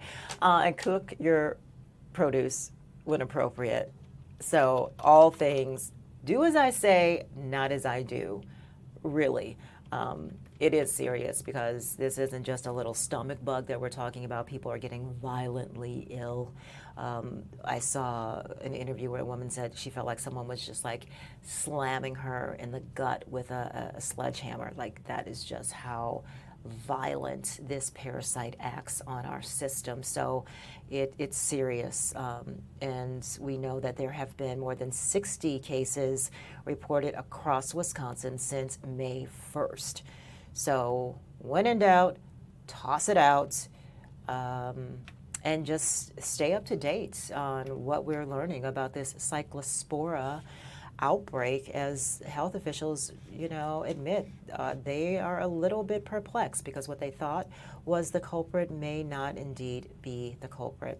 We're going to take a break here on the Wisconsin Live Desk, just a couple more minutes with me, and then Maddie Stelk returns for our last half hour, but we'll be back in 60 seconds plus some.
Live Desk. Let's chat a little bit before we close out this hour of the Wisconsin Live Desk. The Wisconsin Elections Commission, the state elections officials, we get all sorts of email and things that are coming in about what's going on around the state. They're actually warning people or reminding people that it's illegal to bet on elections, if you didn't know that. You know, people are betting on all sorts of things these days. They call it, what is it, projection market betting? And people place bets on all sorts of things. Taylor Swift is a cottage industry herself in the projection market space. People, all during her Eras tour, there were bets placed. What is she going to open with? What is she going to wear? How many songs is she going to sing? How long is she going to, like, people place bets on this. There were bets being placed on her wedding. Who's going to be invited? Is Blake Lively going to be there? You know, so people, it's not so much, sometimes it is because they are, you know, genuinely interested in something. It's a fandom, you know, in that case where the fans are just like anything Taylor Swift they're discussing, and it kind of turns into this projection betting. But the betting culture is just really, it seems to be growing. And so people will bet, it seems, on just about anything. And so the Wisconsin Elections Commission wants you to know that it's a crime. If you think about voting, or betting, I should say, yeah, you should definitely vote. But if you bet and it's found out that you bet, your vote will be cast out. So that's one thing. I want to find that on my, pardon me. Yeah, so anyway, you just can't do it. Voters are being reminded that you can't bet on elections, like who's going to drop out or who's going to win or by how much are they going to win.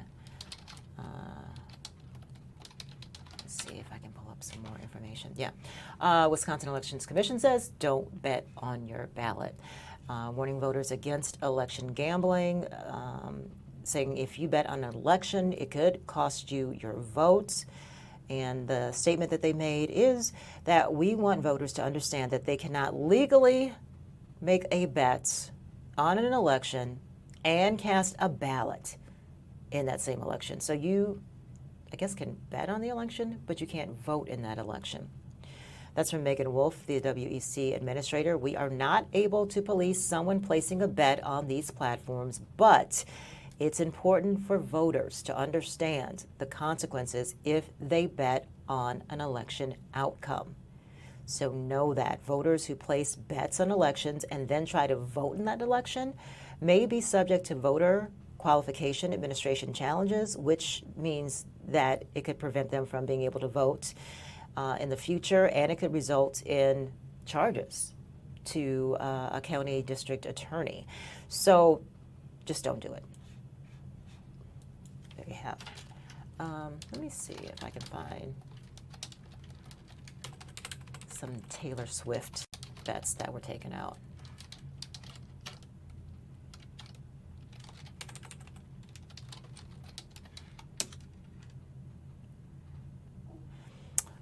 Millions of dollars are currently revolving around Taylor Swift's life on platforms like Kalshi and Polymarket. You learn something every day. So bettors are wagering on her wedding, on her music drops, on her personal life projections, her event contracts. Now, oh my gosh, so Polymarket has a wager on pregnancy. With traders assigning just 10% chance to pregnancy predictions in 2026. So yeah, there's a Taylor, if you want to bet on Taylor Swift and whether or not she's going to be pregnant by December 31st, 2026, there's a 10%. I don't wager, so I don't really get how this works, but Polymarket how about I do some research on this and I'll get back with you next week on what that exactly is. So in the meantime, we are going to return you back to what is happening in Washington.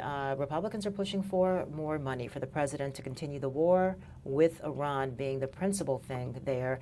And Democrats are saying, no way.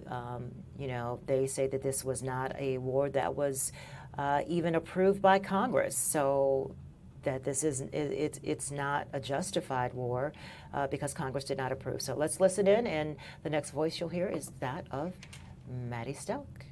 Shipbuilding, which is extremely important to the state of Mississippi and our country's ability to protect itself. The President's FY 2027 budget requests funding for one DDG 51, while Navy leaders have said their goal remains to build 2 destroyers a year.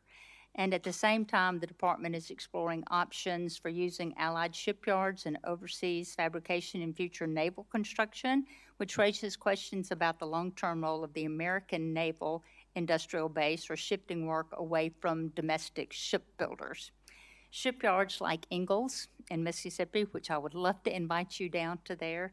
It is amazing, and the thousands of suppliers and small businesses they support, they need the confidence that the work will be there so they can invest in new facilities, hire and train skilled workers, and expand capacity that we will need in the future. Will you help or talk to us about the department's short and long-term shipbuilding plan and how it gives industry the confidence to invest?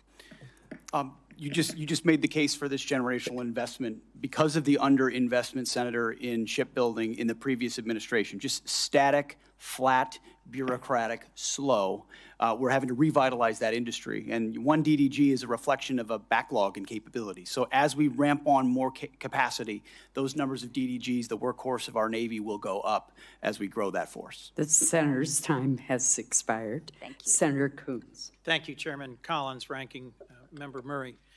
Thank you, Secretary Hegseth, Secretary Rollins, General Kane, for your service. I want to start with the things I know we agree on.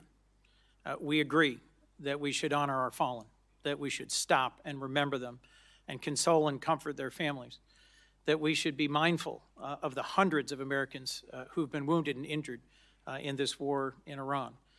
General Kane, your observations about how our adversaries are aligning more and more closely. Technology is accelerating, and cheap and lethal and easily accessible drones pose greater and greater risks to our troops, our homeland, and our security.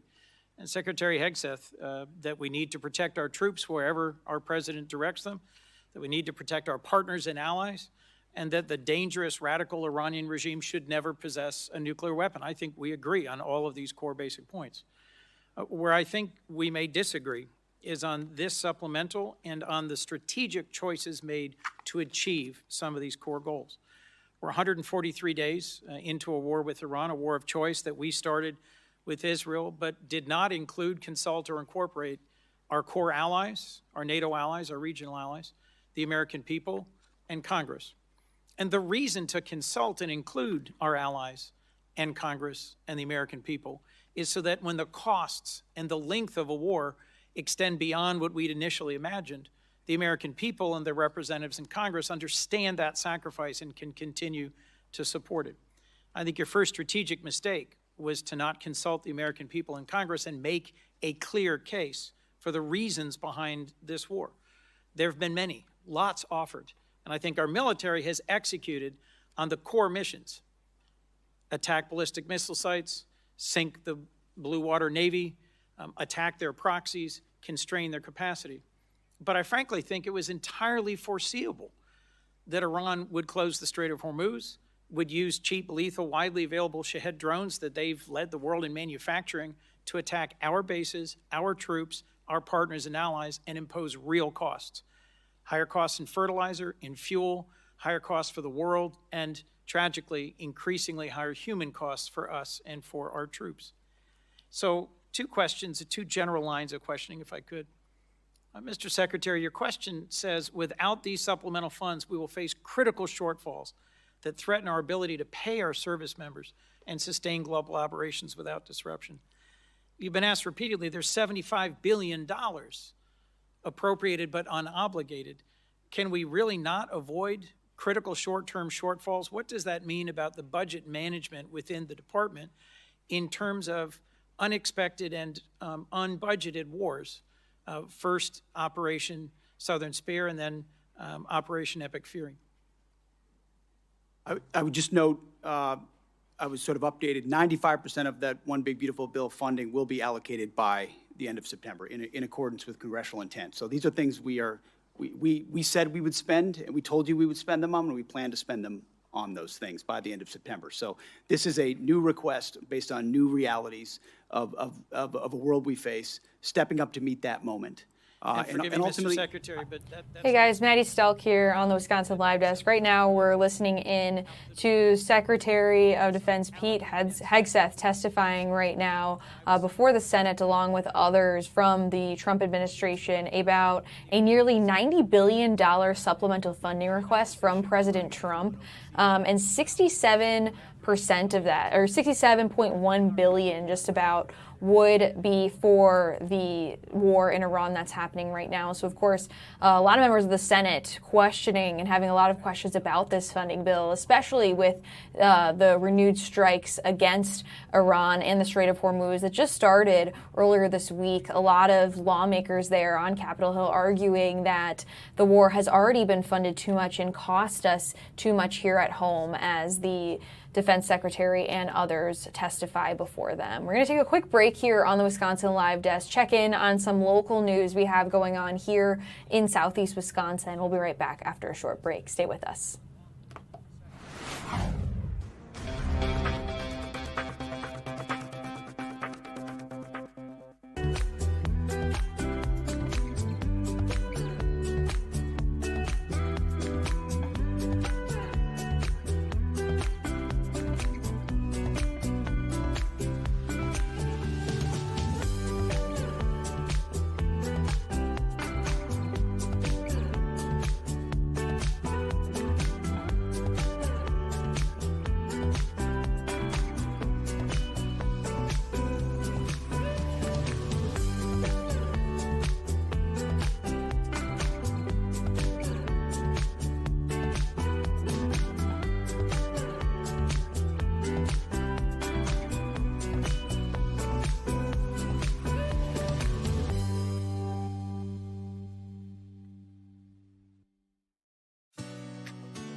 Desk.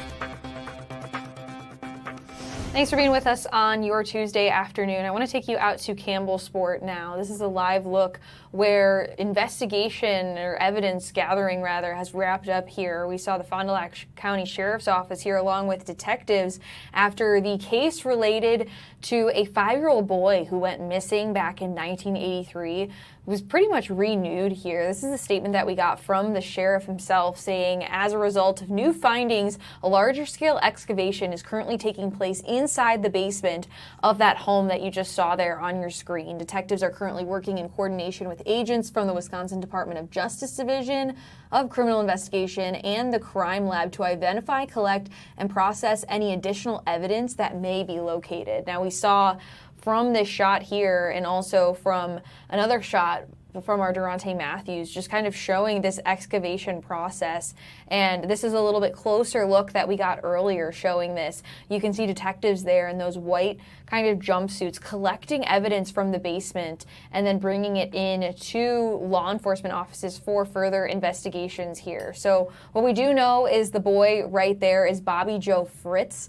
Again, he went missing back in 1983. A little under a decade later, bones were found in 1990, but it turned out that it didn't belong to him when they tested them. So really no evidence about his remains have been found in the past several decades. So this being renewed now at this point is pretty remarkable, actually. So again, we don't know what sparked this excavation to begin. We are waiting for more evidence from the sheriff's office. The sheriff goes on to say that they're dedicated to uncovering the facts surrounding his disappearance and bringing closure to his family. This, again, a very active and ongoing investigation. And then also saying additional information will only be released at a time when it will not compromise case integrity. So they know something. There's a reason why they went back to this site right here. Again, we did hear from our reporter Durante Matthews, who's in Campbellsport right now, and said that they have since wrapped up, at least for the day, and anything blocking off has been taken down. We are expected to hear from him in just a little bit now, but again, this is what we are following there as it continues to develop. We will bring you updates right here on Fox Local and on our early and evening newscasts. I want to take you back out now to a hearing where Defense Secretary Pete Hegseth, among others in the Trump administration, are testifying before the Senate right now regarding a funding bill, nearly $90 billion. Of course, a lot of senators, Democratic senators rather, are against this bill and asking a bunch of questions about it. Pretty heated in there right now, of course, amid renewed strikes overseas with Iran and the Strait of Hormuz. We do know that those strikes are affecting gas prices here at home. We just reached a national average of $4 a gallon, prices that we're also seeing pretty similar to here in southeast Wisconsin. So let's take you back out to that hearing now where you can see the Defense Secretary speaking. And not just winning the wars currently, but deterring the wars of the future. Given the step change in technology of this moment and the underfunding of the previous administration, you didn't mention continuing resolutions, which is a whole nother way our department has foolishly budgeted. So I appreciate you highlighting that. It's very true. Yeah, and General Kane, question for you. Obviously, a shutdown is a terrible thing for the Department of War and the men and women that you oversee, but I would assume that a CR is not much better. Can you comment on the effects of that?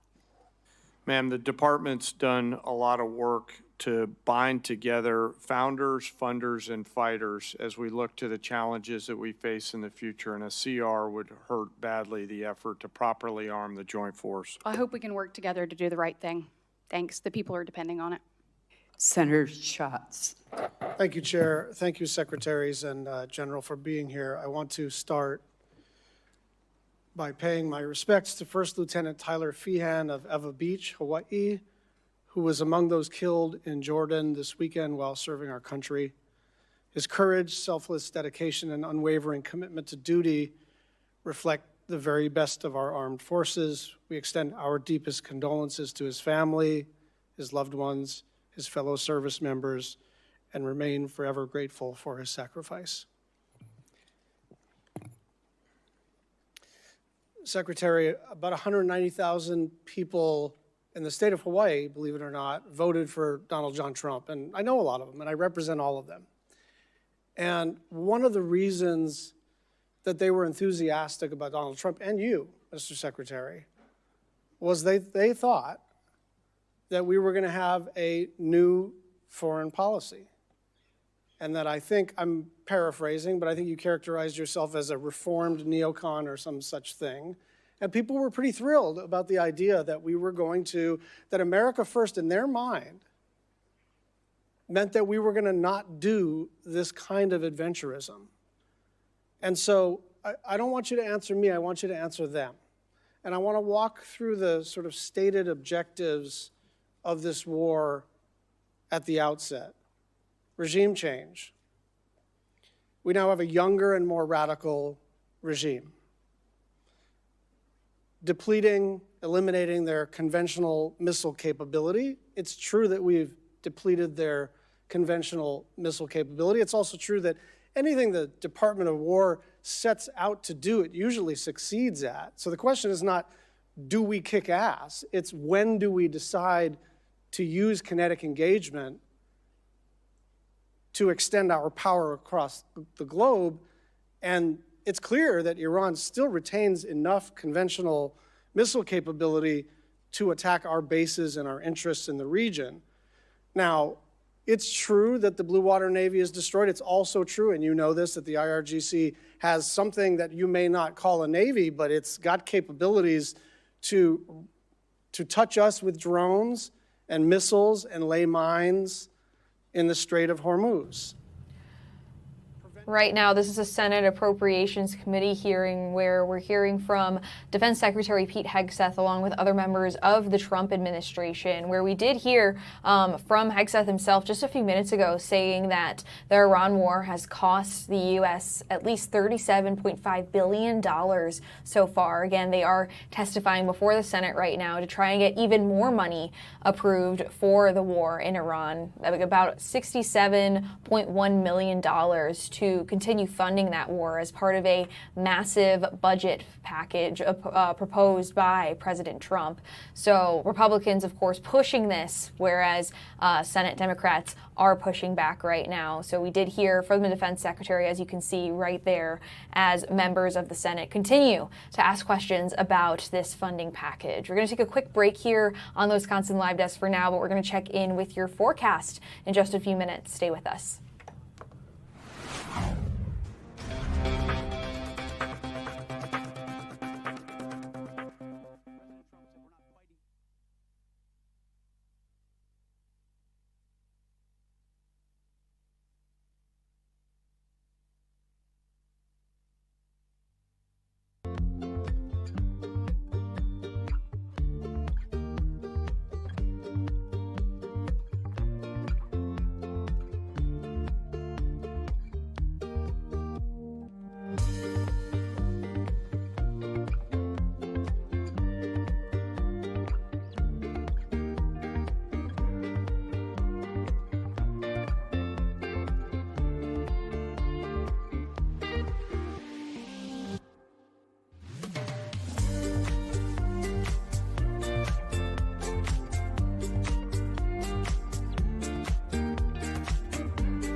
This is the Wisconsin Live Desk.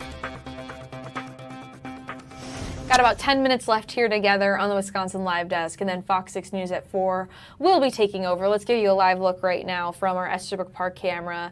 Sky looking a little dicey out there. We're seeing some gray clouds. Let's bring in meteorologist Holly Baker. Holly, we are expecting a few showers tonight, is that right?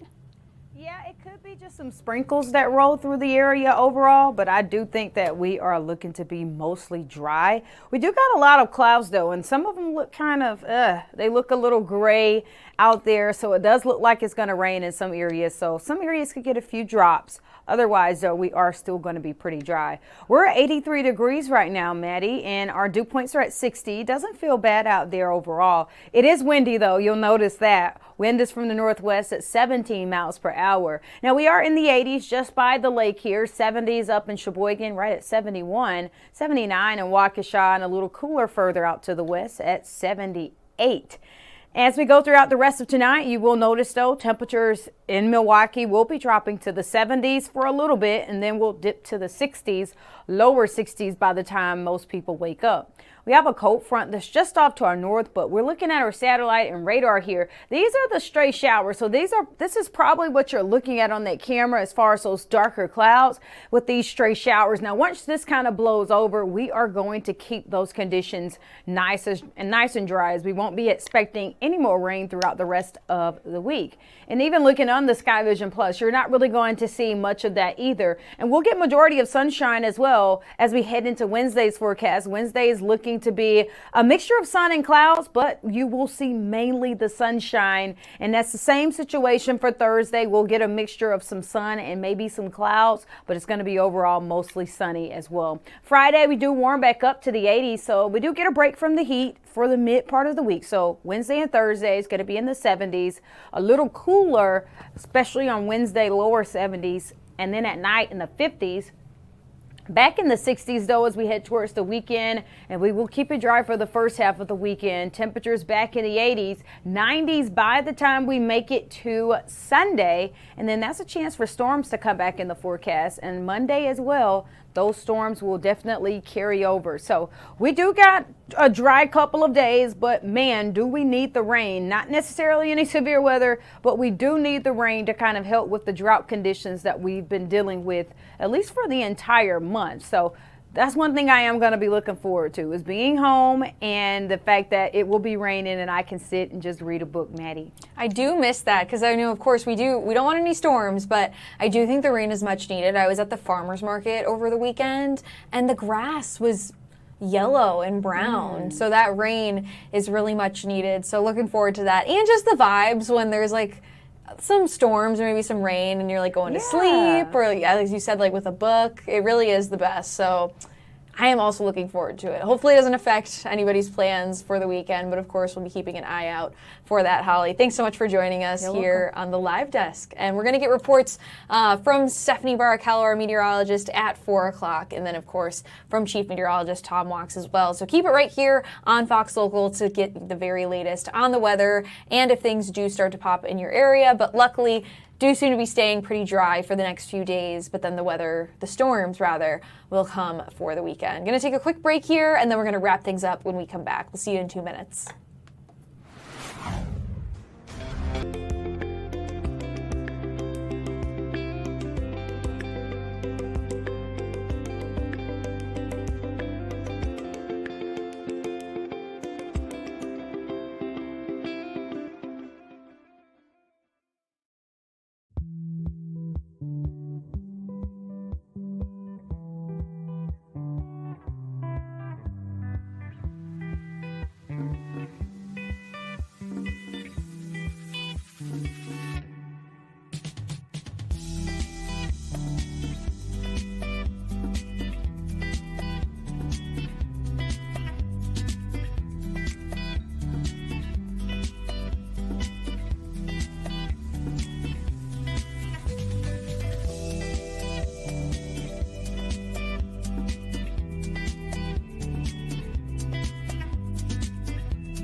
3:56 on your Tuesday afternoon. Let's give you a live look right now at Campbellsport, Wisconsin, where this is the home, or the childhood home rather, of Bobby Joe Fritz. He's a little boy, 5 years old, who disappeared back in 1983, and now, decades later, the investigation is reopening into his case. The Fond du Lac County Sheriff's Office telling us that new findings have prompted a larger scale excavation that was taking place this afternoon inside the basement of that home that we just showed you. Our Durante Matthews is going to be live from Campbellsport with what he's learned, and also after talking to neighbors, what they might have said, and giving some insight there, coming up on Fox 6 News at 4. We're also going to be tracking some weather that we've got going on here in southeast Wisconsin, taking a look at our forecast right now. 83 degrees. It's been a pretty nice day out, I feel like. Not too hot out there. We are expecting maybe a chance